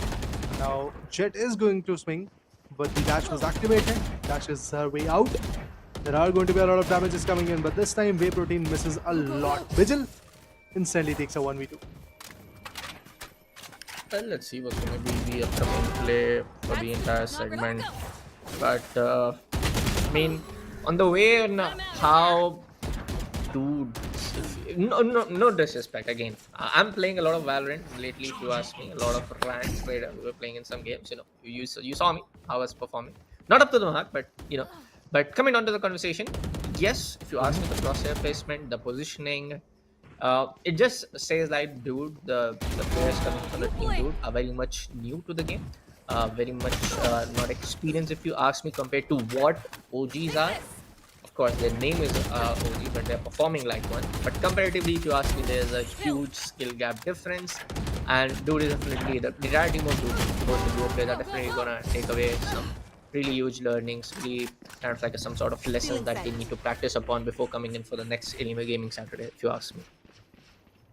Yeah, it's a platform that Alienware and Intel combined effort of there has brought in for these gamers who are now getting the experience of how they can actually get themselves something good in the terms of esports scenario. But of course, there are going to be some blunders being made. There are going to be certain mistakes that are going to be there. It's part and parcel of the game. Oh, the knife rack. Oh my god. Wave Protein seals the thunder. For a moment, I was like, for the first time, we are going to see a knife rag also coming in this in the match mode. Okay, there you go. He wanted to go very close, but he was very close to the sun, and that's how he's going to get burned up alive. Oh no, the weapon is in reload, but still the jiggles are going to be absolutely amazing. The way he peeked in, the way he swinged, actually paid him a very good homage. Now the result will be there in favor of Wave Protein. Wave Protein again gets one more. It's Eating Peace, who is currently been taken down. 24 frags of a difference. It's a huge difference, and both the arenas are now on ult. Ah, that shot crisp on the head and takes down the opponent. The ult goes in vain. The ultimate is not going to be fruitful anymore. And the Jet, of course, Jet has to come up with a lot of hardships. But there goes the Jet. Get out of my way. Gonna be 3 minutes around on average, but if you exact with the precise time, as you can see on the screen, it's only 2 minutes and 47 seconds left on the clock. Now it's gonna be both of the players right again from the side of dude to take down some good kills. But if you take at the difference radar, it's massive. It's not huge, it's massive. It's kind of very much near to impossible that at the final 2 minutes you are able to take down around 20 kills onto your team stack, and then take down some of these players, like both of the players coming from the side of OG69. So yeah, the entire opposite vice versa situation is definitely not happening. In what we might expect from dude is some really good headshots, really good plays. Trying to go in for the knife. Neon, not a very smart one, but indeed he gives away some just one or single to kill points onto the side of dude. But for now, final stage, 2 minutes remaining. We already knew it was gonna be the winner. What a lovely one tap. See, this is what I was talking about. The skill gap is huge. Definitely dude is gonna go home with a lot of lessons, what they want to improve upon, how they want to go on and take those coordination in play, how they have to do their crosshair placement. Just look at how Wave Protein is just bulking up. Exactly, I mean, Yeah. has got the supplements right in his favor, man, and he's just getting the best. Yeah. There you go. Another shot, another one down. One more. Yeah, there you go, man. It's just one taps. He's not even keen on reloading his weapon because he knows his one taps are far better than a full magazine of the shots. But as I said, maybe jinx it as he misses plenty of shots and instantly gets taken down. But with that 59 to 35 is going to be the score line. Well, there's a difference, and it's a huge one to be honest, of 24 or so points. So it's definitely going to be a big difference at this point. But 18 Piece wants to fight back with the Operator. But trust me, in the team deathmatch mode, Operator is something which is just not going to be favorable enough for you, because you don't have a lot of angles to cover up with. And also at the same point, you can't really hold off one particular angle, because there are going to be the players who are going to use in nuke abilities, and also at the same moment a lot of swings will be coming in. The wall is there, but instantly Vigil gets taken down by 18 Piece, as the angle was a little bit more favorable for that swing. Now another one tap. Yeah, indeed he gets one. Is he going to get another one? He gets another one, but those were not one taps. But still, job well done. 24 seconds remaining on the clock. Again, we already know who the winner is. Again, trying to go for the knife. I see what the side of OG are trying to do. I see what they're trying to do. We both know it. I'm pretty sure our audience in the broadcast also knows for the fact that. But zip zap zoops coming in. Let me remind you, folks, that's not the technical term. What it's called inside the game. Just like a fun that I'm trying to do. So there you go. That's going to be Neon to take down that 4K, and he takes down the side of Rana. There you go. Final 6 seconds is already over, more than over. That's going to be, kind of like a funny number if you ask me. The team name is OT69. The score line is also 69 to 40. Coincidence, definitely. Difference of 29 points. Now the gap is getting enlarged, and I was like expecting that maybe the close cutthroat competition is going to be there, but eventually we will get to see a lot of one-sided matches all the way to the upper side, because to be honest, the players of OG were a little bit more composed. As I said initially, their coordination was looking good, and eventually, as you said, the crosshair placements were also very nice, especially Whey Protein. The way his one taps were working out was absolutely amazing. Assist from him was Vigil. But for now, we'll take a short break, and after that we'll be back with more and more action, so stay tuned with us, guys.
Hey, Rob, we're back to Alienware Intermission Gaming Saturday. Yes, we did see some interesting scoreboard and team names in the last matchup. Right comes down who's going to be walking out in the finale, acting out for the land share of the 50,000 Amazon worth of vouchers, getting back on Yeah. towards that part to also get the bragging rights of Alienware Gaming Saturday happening in your city and also take home the Mhm. prize pool. Yeah, of course. I mean, gaining the experience is going to be one of those important factors that these guys are here for. And of course, the competition is going to be a little bit more hyped up when it comes to the upcoming stages. Because, yes, initially we got to see a lot of upside, a lot of one sided matches coming in. But lately, we will get to see a lot of close contestant match. But in order to get all the ideas of what the leaderboard is all about, who is going to win, who is going to be the runner up, you can make sure that you have to follow the Esports Club social media handle that is going to be on the Instagram. So make sure to go ahead and check it out because all the details regarding the next upcoming IPs or maybe the leaderboard or maybe the winners, everything is going to get updated on that page. You have to just go ahead and tap on it, make sure to follow so that you have every single insight coming in from the Esports Club. Meanwhile, when it comes to the M16 M18 laptops, in smaller form factor, you get the performance, and exactly for that, what you have to do is basically tap on the description, check the link, and there you will get all the insights, all the specifications. But all of that will be on the books, on the paper type of information. If you really want to get the hands of an experience, what you have to do is just basically visit the Alienware exclusive store. You will get the technicians over there, and they'll let you know according to your preference, according to your needs, and your budget. Along with that, you are going to get a very good insight from those lads that which particular laptop is good for you. Is it M16 or M18? All you have to do is just basically ask them. Yeah, another good reason to walk down towards that exclusive store. Well, there are a lot, but I'm just really run down the two of you, which I have experienced personally, because there's an outlet called as Phoenix City Mall, right? Along like pass around like 5-6 kilometers from my place of residence. So when I went there, you also get the physical feel. Sometimes around your parents or even you are like, okay, what kind of laptops I'm gonna buy online, what kind of quality will be there. You can experience the build quality. You can definitely play games for like half an hour if you want over there. And the second best thing is that you get a lot of these financing options that offline store that all of these retail outlets offer you. If you want to go for some of these financing options, you have all of the documentation which are needed. You can definitely go and pick up at the same day instead of all of those online documentation, all of the hassle. But for now, folks, definitely go check out Deluxe Blue Store, nearest Deluxe Blue Store. You can get all of the links mentioned down in the description. But hey, we have the match started and going. That's gonna be Hanuman facing up the side of BTT Gamers. Already with 8 frags, we are down to the 50% of the margin for the first stage. And it does feel like that the first stage is going to be there in favor of BT Gamers as they are picking up the pace. They're getting those frags. Coco gets one, and so does Terror as well. But Insane NJ gets compromised. Now Insane NJ is back, and with the fast pace action, he might be able to get the upper hand. Oh my god, look at the crosshair placement. It was good. But instant retaliation also coming in from Coco. It's 5-7. A proper trade fire coming in from both the angles. Silver Play gets one more. So I'm looking forward to see how far these lads are going to go. Stage 2 is going to come. Singers will be online. And there you go. The stage 2 is here. 7-8. A proper fair share of trade. And we have Spectres. Oh, this is going to be tough to deal with.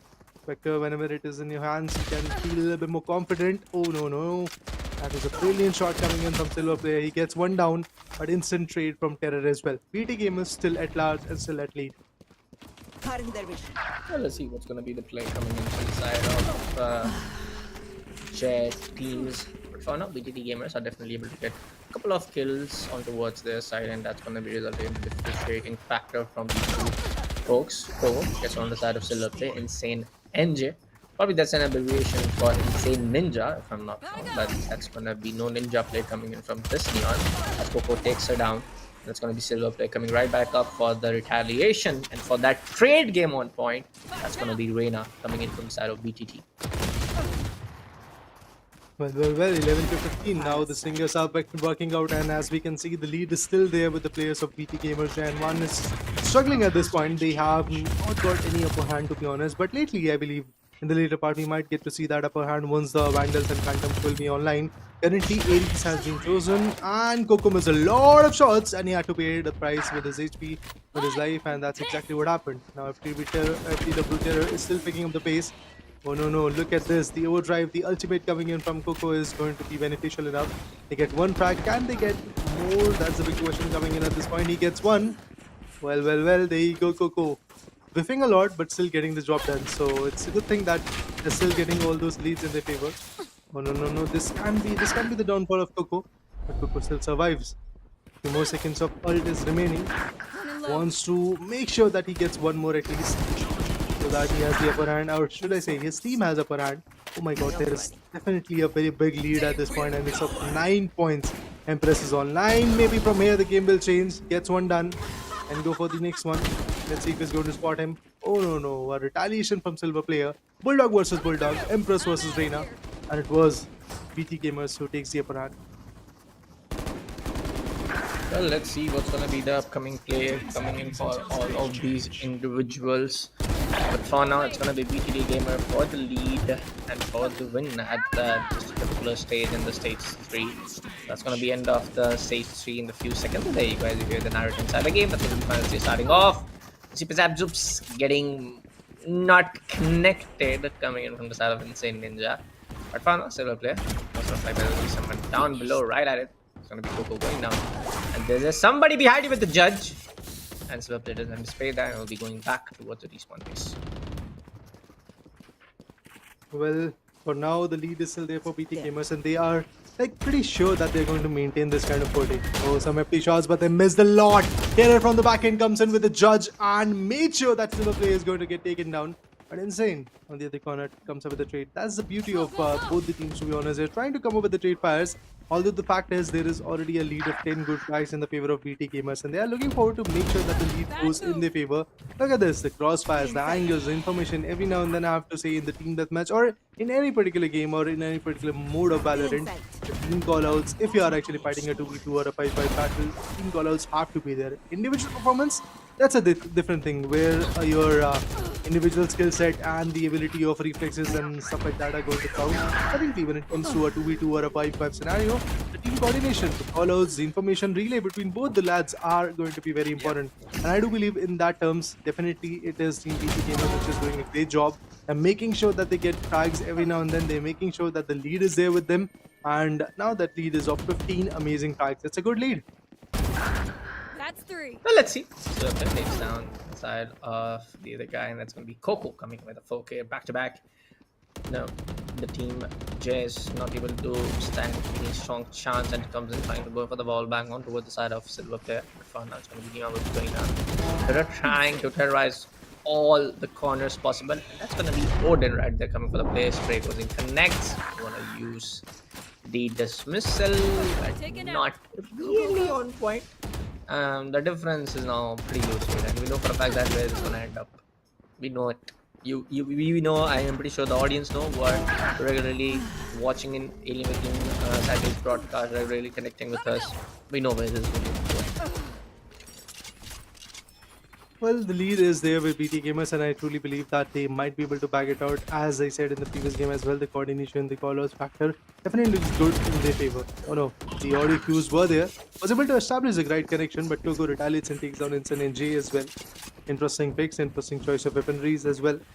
They're sticking with the Vandals and getting the right job done. Oh my god, that was interesting. Coco gets Insane. Silverplay comes up with a compromising straight fire, but he instantly gets compromised as well by Khare. Now that's a huge lead coming in. Lead of 17 good points instead of 1. As Judge in his hand gets one, is he going to get another one? You have 5 bullets in the Judge. Misses a lot and finally gets taken down as well. Now this is a moment where Terran can have the upper hand for the team. But the ultimate will be coming in as well. And with that ultimate being online, we might get to see something beautiful coming in. But Insane NJ retaliates and compromises Coco, and his ult is currently in vain. There's still a difference of 16 good frags, which is a good enough frag. Oh, a wall bangable shot through the boxes, and he gets him down. 2 minutes and 20 more seconds. Go with. I truly believe it's a win-win situation for BT Gamers. All they have to do is just make sure that they don't lose points. Let's see what's going to be the play in the last few minutes of the entire finale stage and entire finale TDM stage. For now, of course, it's going to be really hard to shut down the side of Silver player, just dropping bodies left, right, and center on the floor. But there you go, that's going to be there to shut him down, and it's going to be 2 good kills coming in again for the side of BTD Gamers. Ultimate Empress coming onto the play.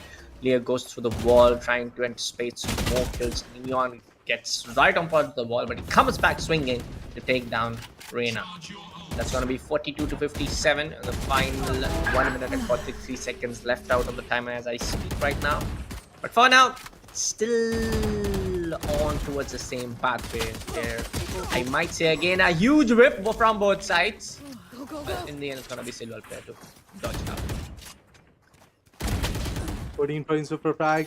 Do whatever you want to do at this point, but I would like to say once again that BT Gamers is going to make sure that they have the lead at the end. Look at them once again playing on the crossfire. Both of them have held their angles to play along with.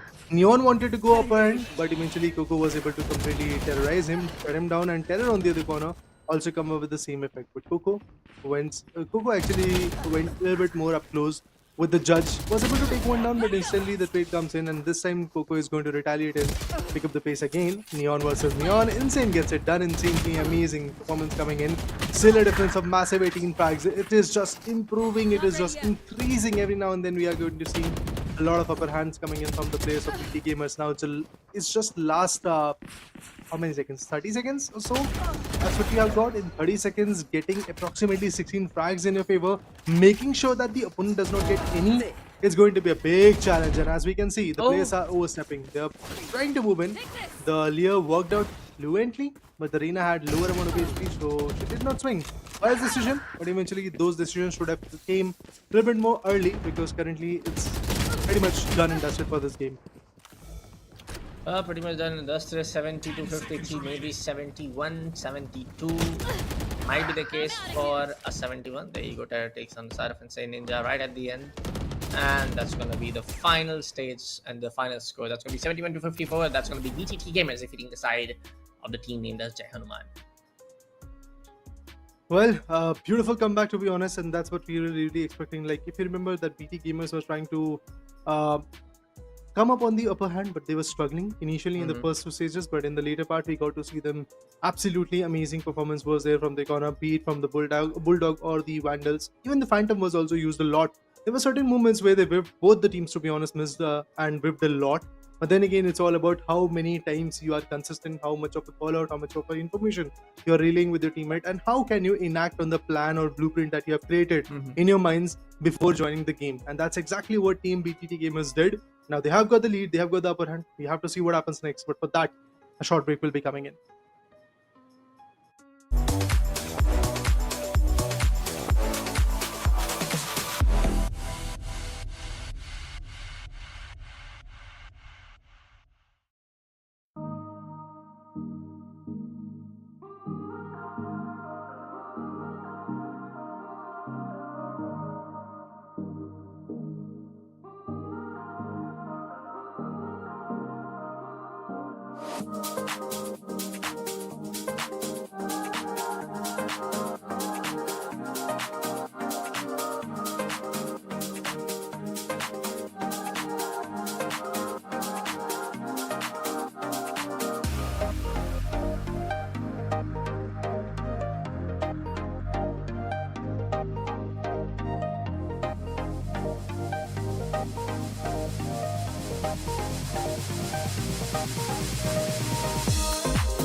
Hey everyone, welcome back to Alienware Intel presents Alienware Gaming Saturday. There's gonna be bullet on deck with me. Joining us on our forecast. That's gonna be Mr. Raider. Yes, Raider, Valorant action is done and dusted. Mm-hmm. For all of the winners list, all of the related information, make sure to check out Alienware Intel India. And of course, the Esports Club social handle posts all of the winner details, all of the details coming out for the next Alienware Gaming Saturday will be updated over there. But for now, we'll be jumping down to the Mortal Kombat segment. And I believe our first matchup is already more than ready and waiting, which is going to be between the side of Ashutosh Dixit facing up the guy named Divyansh Jain. Let me remind you, folks, now we are going in for the city of Nagpur, where the meetup is also happening with SK Rossi. Legends are coming, so does the fight. And I'm looking forward to see how from 2v2 to a 1v1 transition we are going to witness from Valorant to now Mortal Kombat. It's definitely going to be a very interesting battle. And like in the past 2 weeks when we have seen Mortal Kombat, there has been a notion of like comebacks coming in from the individuals. There has been a certain type of fight coming in.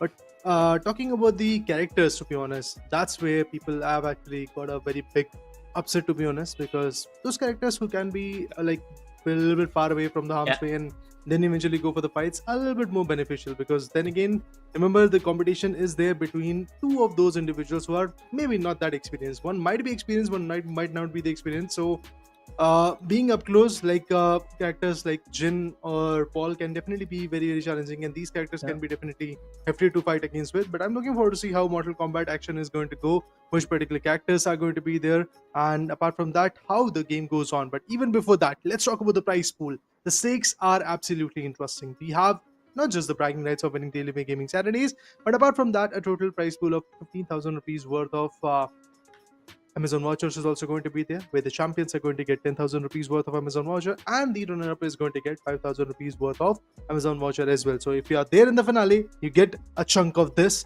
But eventually, if you are not there in the finale, experience part is something which is going to be cherished.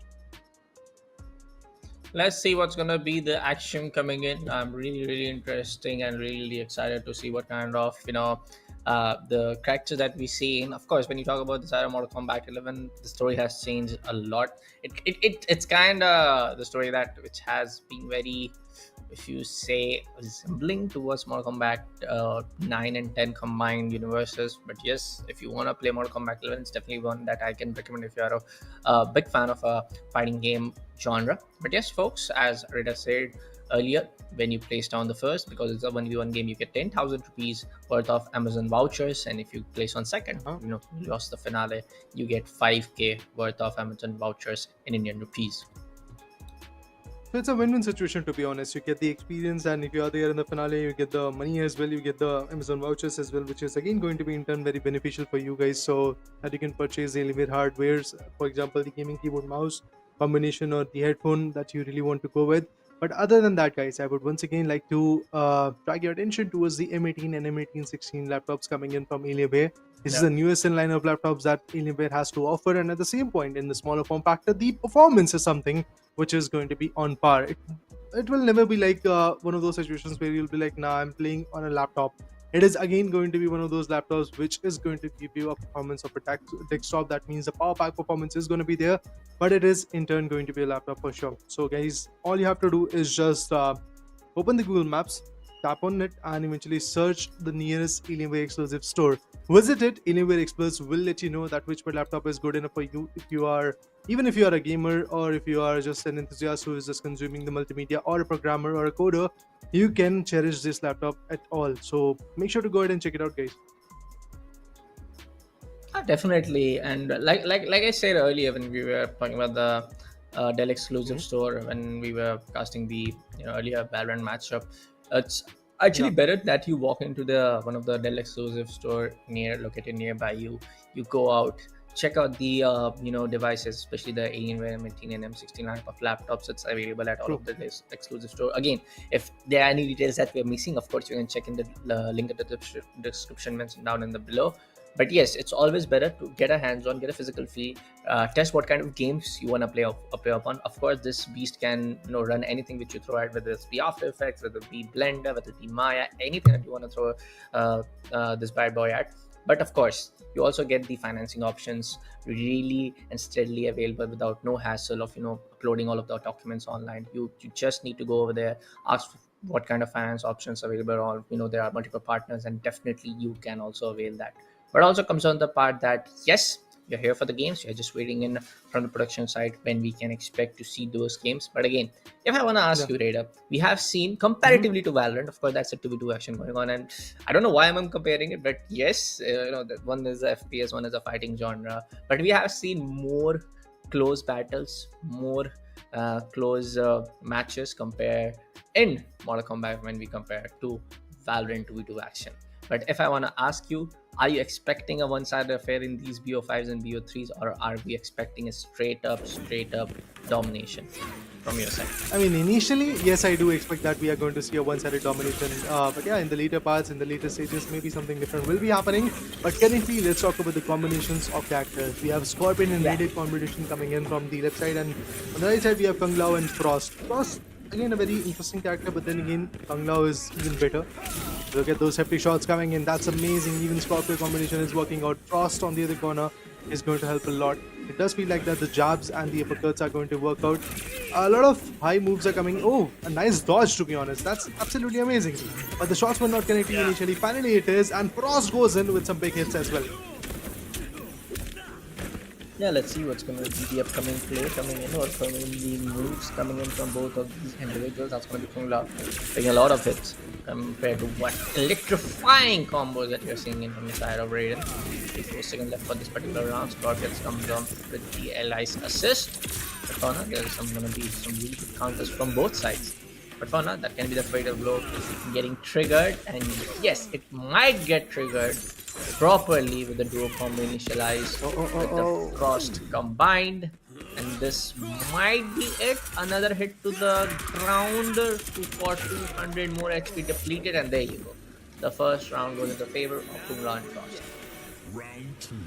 I mean, initially for a moment it was like the round might actually go in the favor of Raiden and Scorpion, but lately as we got to see, like in the later part, Scorpion also wanted to assist, but eventually it didn't came through. And now once again we will get to see a lot of abilities being used. Yes, of course, Kung Lao has to go up close to in order to like use his moves, but Scorpion from the back end, being the ally, definitely gets the advantage done. Frost definitely is going to be a good choice. But at this point, I have to say once again, Raiden is getting more than ready with his ultimate moves, and I'm looking forward to see if that is going to work out.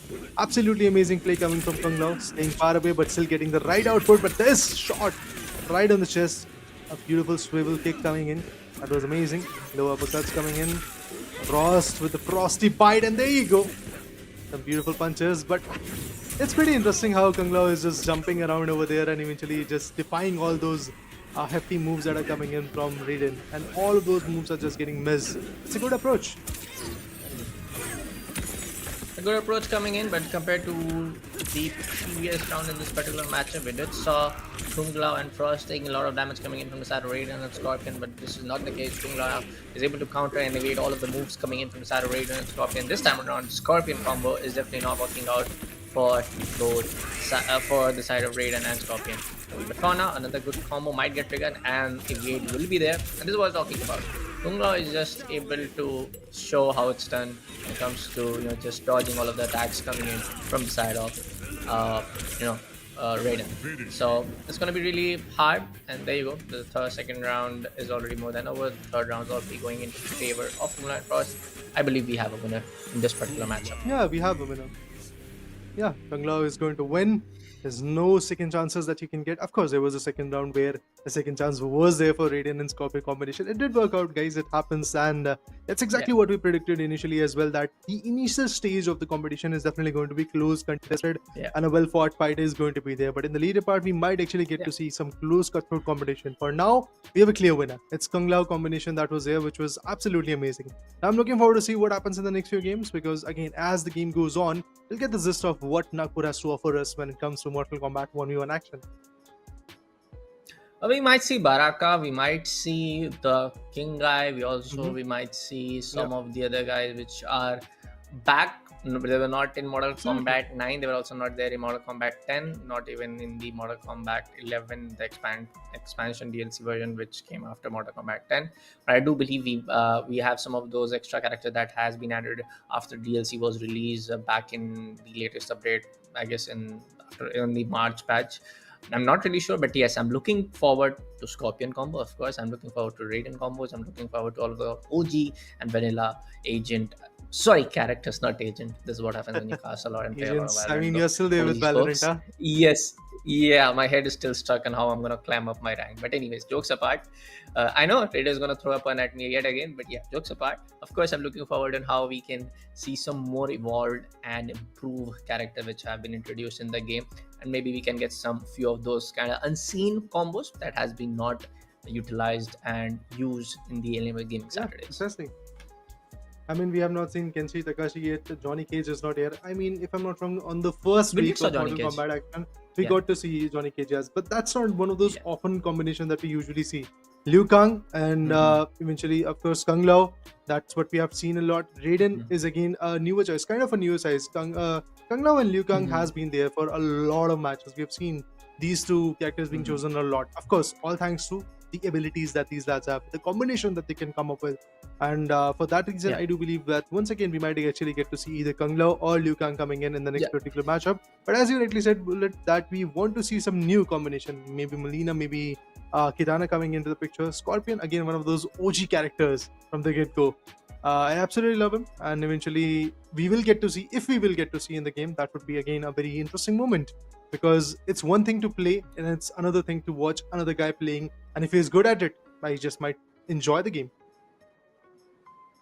Well, that's definitely it. But one thing which I really like about Alienware Gaming Saturday is that we get to see so much more rather than Valorant and other games which are already very much popular in our region. We have seen EA FC 24. Previously, we also Yeah. did saw Counter Strike coming in, CS2 Of to be course, precise, not CS, CS:GO. that's it, yeah. We also saw some other racing game, if I'm not wrong. Now we're able to experience, and of course for the players to experience, participate, compete, get some good prize pool. But it's coming in from the side of Mortal Kombat. But yes, folks, I guess we do have an update. We are going in towards the second stage of the same matchup. That's going to be the second round, I believe. And yes, this is going to be a BO3. Well, there you go. Room for making some mistakes. Let's see if Raiden and Scorpion combination is going to work out this time, because Kung Lao and first combination definitely did work in the previous one. There you go. Again, draining a lot of HP, as we can see already at 720 HP. Raiden and Scorpion are not looking that good. Oh, the frostbite is there, and along with that, we'll get to see some more crit shots coming in. And the frostbite also comes in. Frost is definitely going to be one of those characters which is relishing a lot. But at the same moment, if you see, like, every now and then, whenever Raiden is trying to use his electrifying moves, what happens is basically a jump comes in from Kung Lao and he just makes sure that he survives from it. But this time we'll get to see again up close battle coming in. Oh my god, there you go, a good shot on the back, and with that the HP is just getting drained up. A few more jump shots possibly. Let's see if he's going to... Oh, he misses a lot, and with that gets electrocuted. Well, let's see what's going to be the play coming in. That's going to be the fatal blow, right up and triggered, correctly registered, coming in from the side of Raiden and Scorpion. There's going to be a cool lot of damage from towards the side of Kung Lao and Frost. There you go, the heat stroke combined with the electrifying move right up there in the clouds, where you see the fatalities coming in. Of course, the rib cages will be broken, and they are both right now on the same ample amount of HP, 272.75 compared to 255.83 towards our right hand side. I mean, in this game, we can clearly see how Raiden and Scorpion combination is working out, to be honest. They are looking good. Let's see how far they're gonna go. Oh, no. I feel it's a KO, guys. It's a KO. There is no denial coming in at this point. And there goes the ribcage. There goes the round as well. It's a KO coming in. And along with that, we'll get to see some hefty punches right on the ribs. And there you go. It's done, guys. The first round is already once again in the favor of Kung Lao. All he has to do is just basically get one more, and that would be it. Let's see if that is going to be the case. A good counter coming in. Again, depleting a lot of HP. The electrifying moves are not yet working, and the punishment of double hits and draining out 142 HP is going to be there. But this time, a good retaliation. Good retaliation coming in from Raiden. Yeah, I feel it was the last first match where Kung Lao and Frost combo won against the side of Raiden and Scorpion. So all he needs to do is to secure one more round and seal the deal for this particular BO3. But for now, that's going to be Frost coming right there towards from the combo. That's going to be invasion coming in from the side of Raiden. He's still very skeptical what kind of moves he wants to use, and we see a lot of aerial combos coming in from the side of Kung Lao. Frost and Arya's delay will be coming right up in the last 48 seconds. Still trying to get the majority of the damage towards his opponent, but for now, we do see, kind of both players going for the same kind of moves, same kind of punches, same kind of combos, nearly the same. But yeah, the damage and the entire get-go is very different compared to what we are seeing from the side of Kung Lao and Frost. Well, Kung Lao Frost combination this time looks very bleak. Oh no, again the ultimate was coming in, but this time the ultimate didn't work out, and with that we will get to see Raiden winning the first ever round in this particular game. Well, that's a good sign. Maybe there is going to be a good comeback coming in. This is the final round. A start to a new storyline possibly.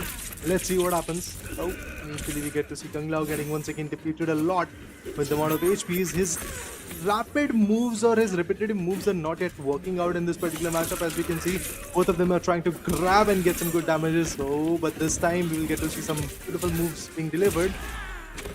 Lovely. Yeah. So retaliation, Raiden is once again getting depleted, but the abilities are getting denied. And we once again get to see the electrocuting moves coming in. Possibly this time there will be something different.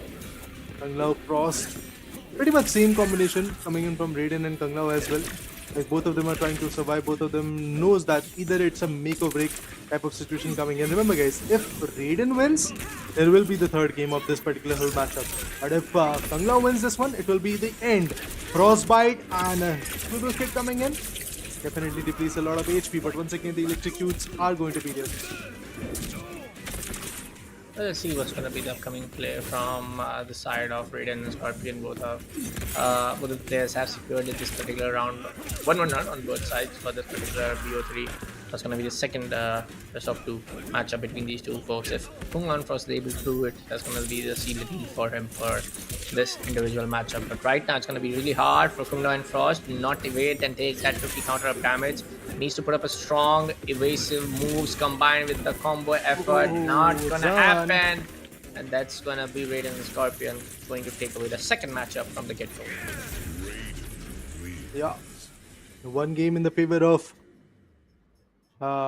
Frost and Kung Lao combination, and the other game goes in the favor of Raiden. That's interesting. I mean, to be honest, I was like, maybe basically we are going to see a close cutthroat matchup, but that's exactly what we were able to get in this particular scenario. Impressive play. Looking forward to see what happens in the last game, where we'll get to see the decider of this particular matchup.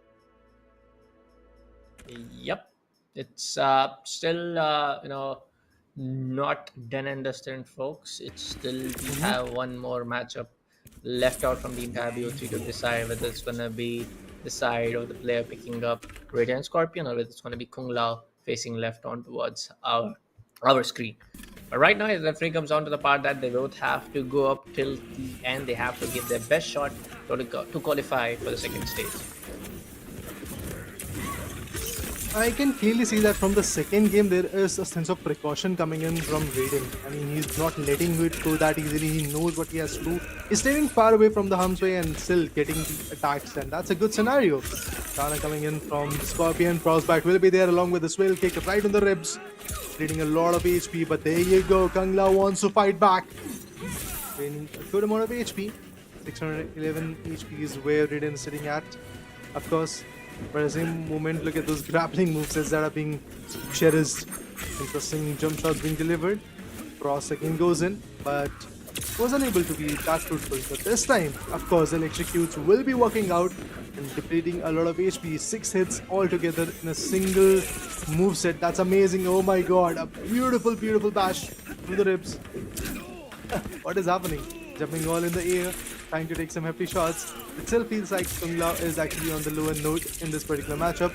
He might actually lose the game if he tries to perform in the way that he is performing at this point. But an amazing moves still being delivered. There is upper hand for Raiden for now. Let's see what's going to be the overall play coming in from the side of Kung Lao. For the fact that he's very low on HP. Looks like Yeah. I mean, the depletion of HP was there, and with that, the winning streak is now in the favor of Raiden and Scorpion. That's interesting. I mean, Kung Lao started it off with a 2-0, then a 2-1 comes in. It was a Uno reverse type of scenario coming in, to be honest, because the first round was again packed in the second game for the favor of Kung Lao. But lately, as we can see, dodges are coming in. It's not like that every move of Kung Lao is just being favorable. Yeah, there are going to be certain other interesting moves where Kung Lao is going to be fruitful, but it's just not going to be enough, because when you see the larger picture, currently who is at lead, and it is going to be Raiden. Oh, the frostbite and the swivel kick will be coming in, draining a lot of HP. I do feel Kung Lao is going to take it and make sure that he is going to go for the third round. Let's see what's going to be the play. I believe for the fact that this can be a comeback competitively coming in from the side of Raiden and Scorpion. I'm really having that gut feeling that on how we are able to see Raiden and Scorpion combo fighting it back against the side of Kung and Frost. Not really sure what's going to happen, but yes, this is my anticipation and my gut feeling that this might be a win coming in for the side of Raiden and Scorpion. So let's see what happens. Like Kung Lao is actually on the lower note at this point, as you rightly said. But the dodges, I'm absolutely impressed with the way that he's able to tackle all those abilities. This time, the heart is going to cut him through. Little blows are coming in, and this might be it, guys. One last move set that could be ending the whole reigning terror, and that's exactly what happened. There you go, it's done, guys. Raiden is going to back this competition out in his favor. Impressive play. A very interesting amount of efforts were delivered from both the corners. Of course, with that, now it's done and dusted. We have a clear winner. It's going to be Raiden. And the first game absolutely was in the favor of Kung Lao and Frost combination, but currently it's in the favor of Raiden and Scorpion. Because when you look at the larger picture, the first game was one of those games where Raiden was unable to fathom, unable to figure out what is happening to him. Like the way the movesets were coming in, no such dodges were being effective. But lately, as we can see, the dodges were effective. And at the end, the winning streak also gives in the favor of the right manner. So yeah, happy to see the way combinations work out, happy to see the way retaliations were there, and I'm looking forward to see what happens in the next game. But this one definitely was a close one. Definitely was a close one. I almost thought that's gonna be the defeat coming in for the side of Frost and Kung Lao, but that eventually didn't happen. It was the other side to get defeated, and ample amount of mistakes also coming in from the side of Kung Lao and Frost. We did saw him wasting a lot of moves, trying to play all out defensive, especially in the second matchup for the entire BO3. But kudos to him for winning up the final matchup. It of course went up to the third game, but I feel like this could have been over in the second game itself. Possibly. I mean, the way Frost was fighting, the way Kung Lao and Frost combination was working out in the first game, it did look like that it is going to be in the favor of Raiden. It isn't going to be in the favor of Kung Lao and the Frost combination, but eventually it didn't pay it off. We got to see a completely different type of storyline from there. But now we have another game coming in. The characters are getting selected, and after that, of course, the arena. We'll get to see which particular arena is going to be there. It might be the random one. Any arena could be coming in, or it could be Pyramid City as well. It's one of my favorite one. But there you go, guys. It's getting started. Raiden versus Liu Kang. Let's see what are the second up combos. The second one, Raiden is Frost and Sub-Zero and Sector. Now Sector is one of those characters where sometimes around the combos are not way too powerful. Let me repeat that. Yes, the combos are not way too powerful. Of course, the hit damage and the hit registration are definitely all the same. But for now, it's gonna be Sector, combining it with the combos effort. Now, when it comes to the aliases format, which has been laid out on the side of Alienware gaming strategy, and this is how it works up on the Mortal Kombat 1, the newest game in the franchise. You have the combos ready up and waiting to inflict more damage. So I'm really looking forward on how Sub-Zero and Sector, the player playing up that, how it's gonna utilize. Right, item's gonna be a trigger of Rate of Blow, almost getting registered, but that's gonna be a miss. Now I believe it's gonna be a win coming in for the side of Sub-Zero and Sector in the first round. There you go, an amazing upper kick coming right on the chin, and that's how the first round will be in the favor of Sub-Zero and Sector. Let's see what happens next. Oh, interesting counter. Both of them were able to counter the movesets.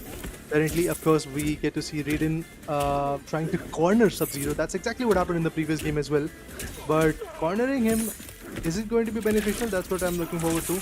Well, it does feel like that it's going to be beneficial. A lot of HP being depleted, but this time Sub-Zero wanted to retaliate, although it didn't pay it off. Oh, a lot of misses from Sub-Zero. Maybe we are going to go to the last round as well, but the combination this time is definitely going to work out, as we get to see that the counters were not there from the corner. Oh, amazing skill set, amazing moves, and a lot of HP being drained. Maybe there is a possible comeback coming in from Raiden. But the way Sub-Zero is fighting, he's possibly going to back this out. But no, it's done, guys, I feel. It's done. Just one move. Yeah, there you go. It's done, guys. Yeah. But let me remind you folks, now the entire matchup setup is not in a BO3. This matchup and ahead for all of these matches happening in the Mortal Kombat one, it's going to be a best of one only. So this particular game is only going to decide who's going to be the winner. Is that going to be Raiden or Frost combo, or it's going to be Sub-Zero and Sector. And this is the final round, the final 85 seconds where they have to prove why they're the best and go for the win. Sub-Zero is getting the frostbite by the frost. Yeah, still is in control. Sub-Zero is trying to fight back. Well, let's see what happens. I mean, Raiden and Frost, they are absolutely amazing combination. Raiden going with a lot of low kicks because he knows where the opening can be delivered. But the combination of Sector and Sub-Zero have not yet been that fruitful. We have already seen what Raiden and Frost combination can do in the previous game as well, as they were able to back the whole competition in the later part. That was amazing. But this time, Raiden wants to fight back and he's willing to put some hefty damages. Wanted to go with the grab move, but that didn't work through. Interesting picks are being delivered. And I believe, guys, it's done. Just one good move and that would be it. Sector and Sub-Zero will be losing this one. Yeah, a good win coming in for the side of Raiden in Crossfire. He was trying to go for a finishing move, I believe the ending and the fatality finisher, which kind of spice up the entire matchup. But yes, I guess he almost forgot the keys, to swap out each and every. You know my drill. But for now, folks, yes, this is gonna be the other guy to secure up the deal in this BO1. And let me remind you, this is not gonna be a BO3. This is not gonna be any other second chance that we might be getting. It's only gonna be a best of one. And yes, we have a winner already. But from the get-go, I have to say that the competition is looking quite close. Like, if you talk about the first game, it was a BO3, and we got to see the first game going in the favor of one guy, and then the other two games going in the favor of the other one. That's how beautiful the game is. And eventually, also in the second game that we just recently watched, in that as well, the first round was in the favor of Sub-Zero and Sector combination. But after that, we got to see a comeback coming in from the other guy. But for now, a short break will be there so that we can resume once again with the Mortal Kombat action.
Hey everyone, welcome back to Alienware Enter presents Alienware Gaming Saturdays. And yes, to all of the viewers joining back after the ad break, let me remind you, the Valorant Action 2v2 action is done and dusted. For all of the updates regarding the winners of the registration links for the upcoming Alienware Gaming Saturdays, which city is gonna be, what kind of games there's gonna be, I'm pretty much sure that's gonna be Mortal Kombat and Valorant. But just to be sure, make sure to follow the esports club on all of their socials. But right now, we have already been started off with our Mortal Kombat 1v1 action, and we did saw a really close matchup Raider in the last game. Yeah, I mean, it was absolutely amazing. Not just in the last game, but eventually also in the first game, we got to see the close up cutthroat type of competition, and eventually the players were looking absolutely amazing. The first BO3 that was there was with the Uno reverse type of scenario, to be honest, because the first game was backed out by a certain guy, and then the next two games was in the favor of the other one, and that's exactly the type of storyline that was there in the second game as well.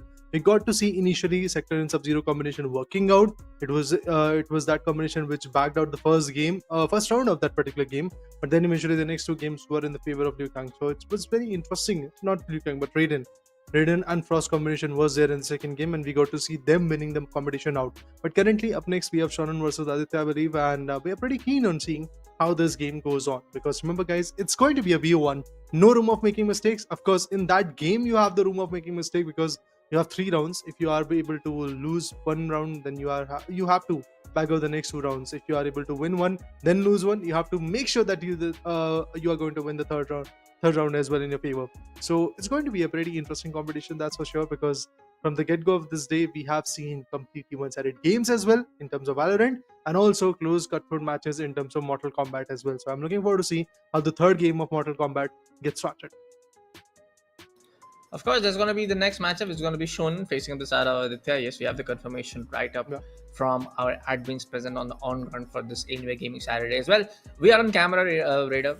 VS Caster will get all of the limelight, all of the appreciation, all of the criticism as well. But all kudos to all of the people working behind the camera to make this kind of initiatives, make this kind of gaming Saturdays possible. Kudos to them, folks. I would really appreciate if you guys can like the stream. I would really appreciate if you can share the stream on your Instagram, Twitter, known as X platform right now, and of course share among your Facebook friend groups and anywhere possible to get the engagement up and going, and let other people also know about, hey, we might be coming on to your city next time around, next Saturday and next weekend, and of course you can come in and participate. I believe there's going to be Jax and Baraka combo coming in on our right, Sector and Baraka, and towards our left hand side is going to be Sub-Zero and Darius. Darius is one of the returning characters coming in from Mortal Kombat 9, if I am not wrong. And of course, Serena and Baraka is one of the OG characters which have been introduced from what I believe in Mortal Kombat 4 or 5.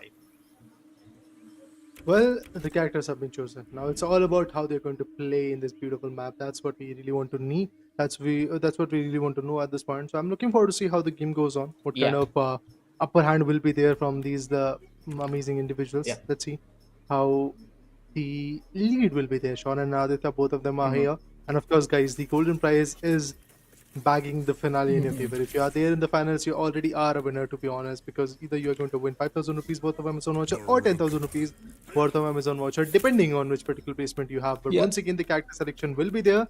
Even I've chosen Baraka, and eventually from the other corner, we'll get to see Sub-Zero. Sub-Zero and Frost combination could actually work out, but let's see what is going to be the choice. Is Darius, and from the other corner, we have Baraka. Sub-Zero versus Baraka is going to be a very interesting battle. As you rightly said, OG characters facing each other. And of course, now it all trickles down to what kind of competition these individuals we have, known as Shaon and Aditya. Let's see what's going to be the upcoming play. I believe there is a lore inside the game. Baraka and Kano are from the same clan, if I'm not wrong. I could be completely wrong about it, folks. The last time I did really play the Mortal Kombat 4 was Mortal Kombat 10, not the Excel or not the one which has been recently brought up. I did only play 40%, but yes, they are from the same clan, if I'm not wrong. Now it's going to be some, I believe, all of the players checking their buttons. It's working right now. There's going to be some, moves set on checking.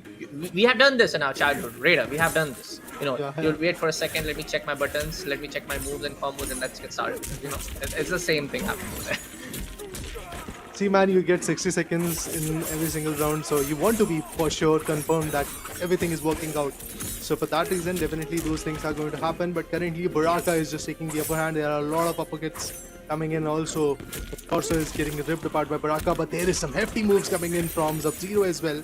Not gonna go far enough, as we'll get to see a complete retaliation from Baraka as well. Fatal blow coming in. This might be it. The first round could be in the favor of Aditya, or should I say Sub-Zero. Looking forward to see if that is going to be the case. Some low swivel quicks and the errors are also going to be there. But what a reverse type of scenario coming in. What a change of pace. Baraka is going to back it out. That's interesting. Initially, or should I say in the mid part, it was looking like the Baraka might lose. But in this Monastery map, we'll get to see a completely different type of pace coming in from Baraka. Remember guys, if Baraka backs out this particular game as well, it would be done and dusted. Looking forward to see how the game goes on from here. Hefty shots, hefty retaliations, there you go. No stoppage whatsoever. Have not yet lost a lot of HP, but from the hindsight, we are already at 50% of HP. Sub-Zero is quite low. Goes in with the moves, but the dodges are still coming in. Baraka again ripping Sub-Zero apart. Oh my god, he's not stopping! Knees, kicks to the torso, and then right on the chin. With that, it is going to be Baraka who is going to win this particular matchup. Absolutely amazing joining.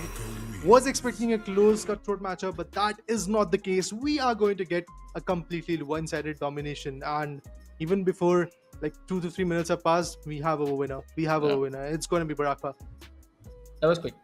That was pretty quick. That was a pretty quick matchup done and dusted between Shaon and Aditya. I believe Aditya was the winner between the side of the match number 4, if I'm not wrong. That's what was match number 4. But comparatively, yes, this makes more kind of a fun and more kind of like a fast pace and adrenaline rush in the inside players' head and body. That is not a BO3, that's not a BO2, no those brackets, just a BO1. So it's going to be just 3 rounds inside the game, which is the basic mechanism, and you have to give your best shot.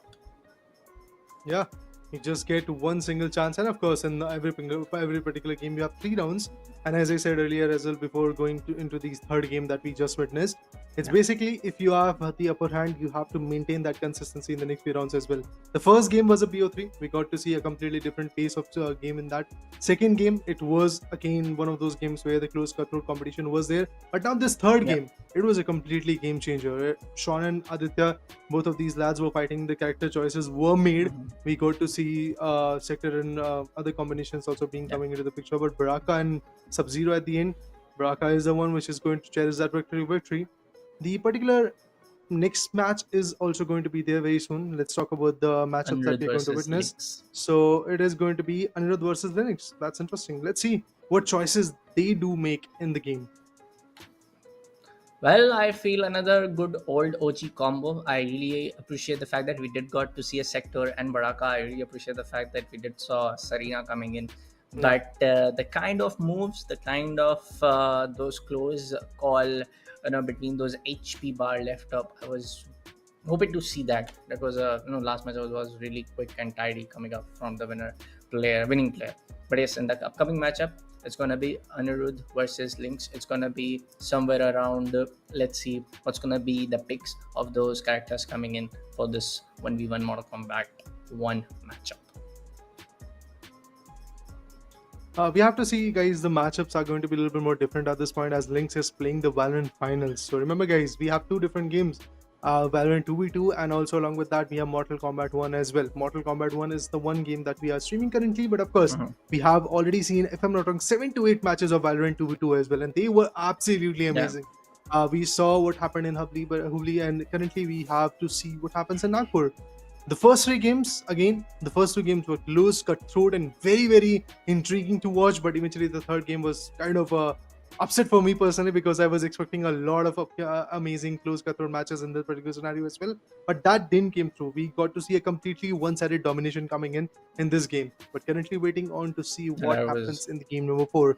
Who are the next particular matchups that we are going to witness very soon? And we have got the information. It's Manojit versus Wakdikar, I believe. Yeah. Wakdikar. Somewhere, even us as Khare, we get kind of confused how we pronounce some names. So, but this looks an interesting one. Manojit facing up the side of Wakdikar. No offense to one of the players. Manojit facing up the side of Wakdikar. Of course, let's see what kind of in-game characters they pick. Sometimes for us as gamers, it's just way too easier to just pick out the names. A Bullet facing up the Raider facing up Bullet. bullet facing up, It's post that easy, Manoj. That is way better. That is way better. Bullet facing up assassin, versus something like that. You get my example, right? Yeah, I totally understand what you're trying to say. But buddy, the thing is, characters are going to be important in the game as well. And we are back on the character screen. Yeah. Let's see what particular choices are going to be made. We have again pretty interesting choices being delivered as we get to see Scorpion and Kano combination coming in from one side. The other ones are trying to go with Raiden and Ross. Interesting choice. The Cartoon Colony is the map that we are going to witness. Let's see how the game goes on from here. Let's see what's going to be the outcome also, because again, let me remind you folks, there's going to be a best of one. We do see Frost and Liu Kang coming in. That's going to be Sana and Kano and Scorpion in the left hand side, and we, of course, on the right hand side is going to be Raiden and Frost going up against each other. Few of the moves, some basic light attacks coming into the picture. There you go, the electrifying combo right up on the torso, deals around 110 damage, as we can see some another light move coming in from the side of Raiden. Let's see who's going to back this one out, because remember guys, it's a BO1 scenario, so you don't really have a lot of room to make mistakes. A lot of interesting high kicks are being there. Jabs are something which are going to work out a lot. Abilities are also being used. The electrifying moves of Raiden can be beneficial, but at this point it does feel like that Scorpion is the one which is getting upper hand. But there you go, change of pace, I believe. Another beautiful fatal blow being delivered, draining out hefty amount of HP, and from the back end we get to see even the Kano coming in and giving the upper hand for the team. Fatal blow, left and right shots are going to be there, and there it is done, guys. There it goes. First round already in the favor of Scorpion and Kano combination. Now we start off with the second round, possibly the last one. If there is no comeback coming in from Raiden, this will be the end. Entire Cartoon Colony map. We get to see the first round already in the favor of Scorpion and Kano. Let's see. This might be an early to say that the second matchup can go up towards the favor of Scorpion Kano or not. I definitely do see an outcome where Raiden Frost can kind of dominate this entire round of combo meters that are up and ready and waiting. But a good counters and evasive blocks are definitely coming in from the side of Scorpion Kano. So definitely I believe then what you said, that this can be a easy win coming in for the side of Scorpion. Quite high possibility at this point that Raiden might actually lose this particular game, as we can see he's unable to elude the tactics coming in from Scorpion. Oh, the laser from Kano. The right eye side is going to be absolutely impressive, and with that, yes, he is going to drain a lot of HP. Drains 200 at all. And now it's just 84 more HP. One good shot along with the jab, that would be enough. Let's see if the jab comes in or the high kicks. Let's see which is going to be the final ending shot. Counters coming in. It's going to be a kick right on the torso, and with that, finish him. Let's see if the finisher move will coming in or not. No such finishers, and the winners are here, guys. It's going to be Kano and Scorpion combination. Of course, Scorpion is the one which is going to win, as Kano was there as a subsidiary character. But yeah, all said and done, it's pretty much over for the game number 4 as well. We get to see Scorpion and Kano combination working out this time. Raiden and Frost, from the start, we have seen from the first game of this particular Mortal Kombat action, we have seen that Raiden and Frost combination were coming out, but this is the first game where it actually didn't work out. Also observe the fact that I believe if you take a look on how they were starting off with the initial moves, also if I want to say for a fact that how they were using up all of those combos, this was looking like both those players are very much new to the game. Happens, guys. That's where the Alienware and Intel has chimed in to give you the platform. Even if you're a new guy, even if you don't know how to play, even if you are not there familiar with a lot of characters or a lot of skill set moves, all you have to do is just basically figure out how you have to play in this particular scenario. There is a prize pool, there is the experience, there is a land type environment coming in, and you also get to have the hands-on experience on Dell Alienware M18 and M16 laptops. Even if you are not taking part in this particular competition, you still can have it, guys. All you have to do is just basically visit your nearest Dell Alienware exclusive store. You will get all the information because the experts are right over there. Depending on your budget and your requirement, you will get to know if M16 is better or M18 is better for you, because in the small form factor, you get the performance of a desktop. All you have to do is just basically visit. That is something which I am going to tell you guys again and again. Definitely. Well, our next matchup is going to be finally, which we said earlier. That's going to be the side of Android facing the player named at Linux. I do believe that's going Okay. to be a really interesting matchup. We have a really interesting name. Linux sounds like he's definitely a pro that we are getting to see up his IGN right over Just on by our the screens. name. But yes, I mean, why not? Okay. Are you gonna Still say right going to now? You're predict gonna that say Links is right now? going No, to no, win. no, no, no, no, Yeah. no, no, no, no, no. I pardon. I appeal. You're gonna say Okay. don't Okay. Go for it, judge a man. book by its cover. Yeah, but you did, nah. You did judge him by his name, so that's why I said like you're going to predict that he might actually back out this competition. But anyway, guys, moving back into the scenario, Liu Kang. Oh, I thought for a moment Liu Kang is going to get selected, but eventually there are some second guesses coming in. It's going to be Scorpion and Frost combination. What a completely different approach from the previous game. And Raiden and Sonya will be coming in. Sonya, a very good character, but then again, it has not worked out a lot when it comes to being the competitive athletes. Sub-Zero along with Scorpion, it might work out. Let's see what is going to happen. Scorpion breathes fire, Sub-Zero breathes ice. Interesting. Let's see. Oh no, it's gonna be Raiden kind of on our left. They have already selected and done. Jax can be a really good addition as well, but I feel he will be going in for a classic OG character because he has a Scorpion already.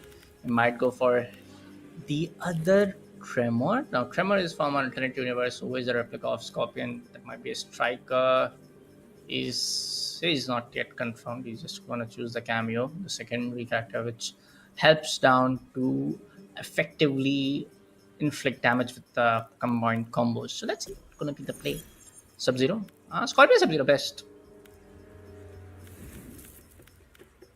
Let's see. I mean, he is clicking a lot. He's trying to like second guess himself a lot. I mean, we have already seen from the start he was about to go for possibly the sector, but then he changed a lot. But finally, we are moving back onto the competition. Looking forward to see who is going to take the upper hand in it. Remember, guys, once again, a BO1, no room for making mistakes. And yeah, we have Scorpion Sector combination fighting against Raiden Kano. Interesting. Absolutely opposite to what we witnessed in the previous game. But this time, the initial FP shots are actually coming in from both the sides. Nobody is getting the upper hand. A lot of dodges, a lot of precautious moves. Nobody is giving the room to make some mistakes. But it does feel like that mistakes are going to be there. And the one who is going to cherish it is going to be Scorpion. Let's see what's gonna be the outcome right now. Scorpion and Sector kind of moving around to kind of evade all of the damages coming in. I love how they have selected a peaceful arena to get up on towards the fight. Good cameo move, and of course, if you do a cameo move, you have Sector up on your right hand side. Gonna inflict you 100 hit, and with 100 HP, you're down on towards 372.04 compared to what almost the same now. That's gonna be 280. Fatal Blow is already up and ready and waiting. The combo might be coming in on towards the sky high drop, onto the right in the face. But this time around, of course, the Fatal Blow is coming in from the side of Raiden Kano. There's gonna be a counter to that coming in from the side of Scorpion and Sector. Now there's gonna be another Fatal Blow trigger register upon, and yeah, there you go. I guess this is already over, going to the favor of Scorpion and Sector, the finishing final blow towards the Fatal Blow. Get over here, and that was a classic. Movesets. Yeah. Well, the first round is already in the favor of Scorpion Sector combination. All they have to do is just maintain that consistency and make sure that they get under one. Oh, nice, interesting missile attack coming in. Counters will be there, but still the lead is, remember guys, in the favor of Scorpion. What Scorpion has to do is just basically maintain it. He's failing to attack a lot at this point as Raiden is going with some hefty shots of his own jabs on the chest. Ooh, interesting kick. Some high moves. 722 HP is where Scorpion is living at, but now the deficit comes in. That was a nice dodge of those electrocutes coming in. Lovely. But the counters will be there. Low sweeps are going to work out. Low jabs are going to work out. And look at this. Even when Scorpion is trying to dodge those attacks, he's still getting a hefty amount of damage onto him. He might actually go to the third round, man. Let's see what's going to be the outcome when it comes down to the side of this particular game. I do believe that this can be a comeback coming in from Raiden compared to what kind of HP damage right on the bar on towards 188 towards the side of Scorpion Sector. No cameo moves coming in. Straight up simple, heavy and light attacks. no more Oh, electrifying ones. lovely. There you go. For the end, he saves it up. And there you go. It's going to be the final round for these two individuals. Sticking to the basics, that's what I have to say. In the previous match happened, but this time the movesets are going to come. Kano comes in, finishes the job with the daggers, and he's obviously going to deplete a lot of HP. And as we can see, a lot of moves are coming in. Once again, sticking to the basics, we don't see a lot of like changes in play style when it comes to Raiden. He knows that if he goes for those vulnerable moves, he might be actually vulnerable. That might actually be a little bit of an upset for him. Currently, he's just placing his all bets onto the slow basic attack movesets, be it the jabs, be it the low sweeps or the high knees that are coming in.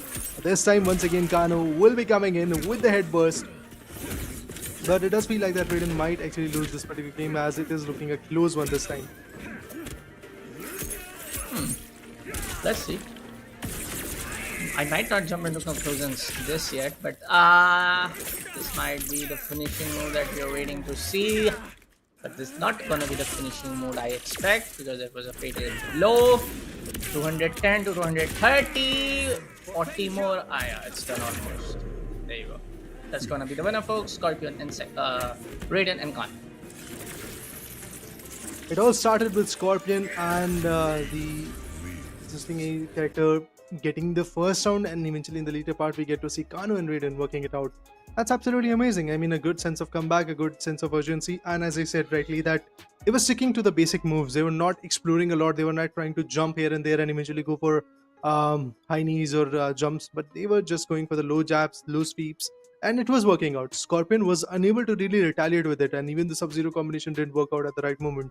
So yeah, it's done, guys. It's done for this particular matchup.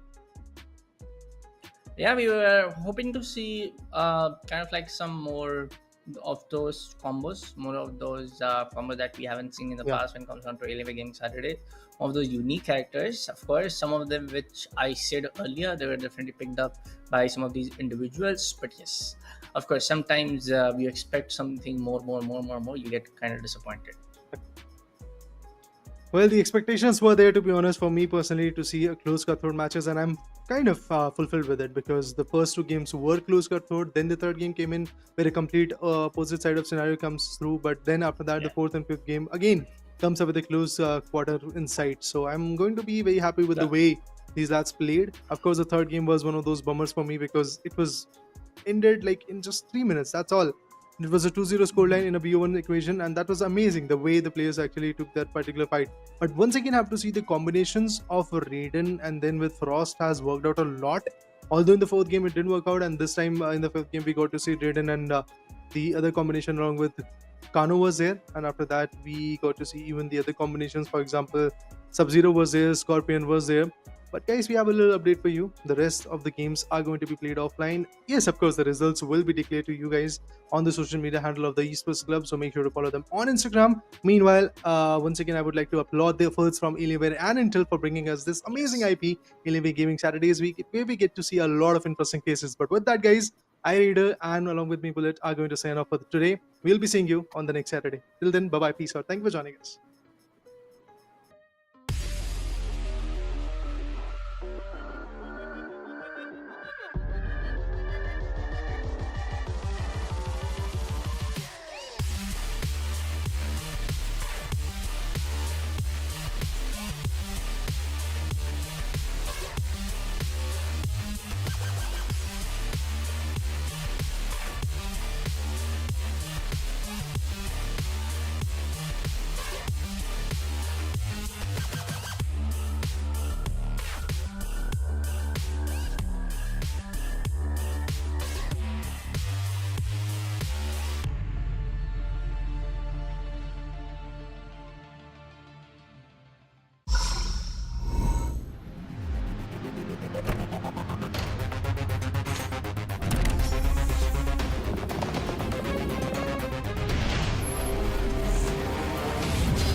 Imagine all of this packed into this. The new G16. Stunning views.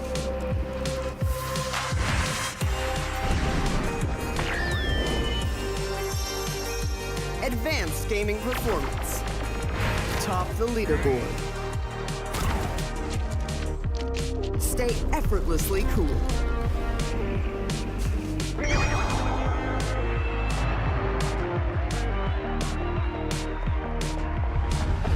G16 gaming laptop.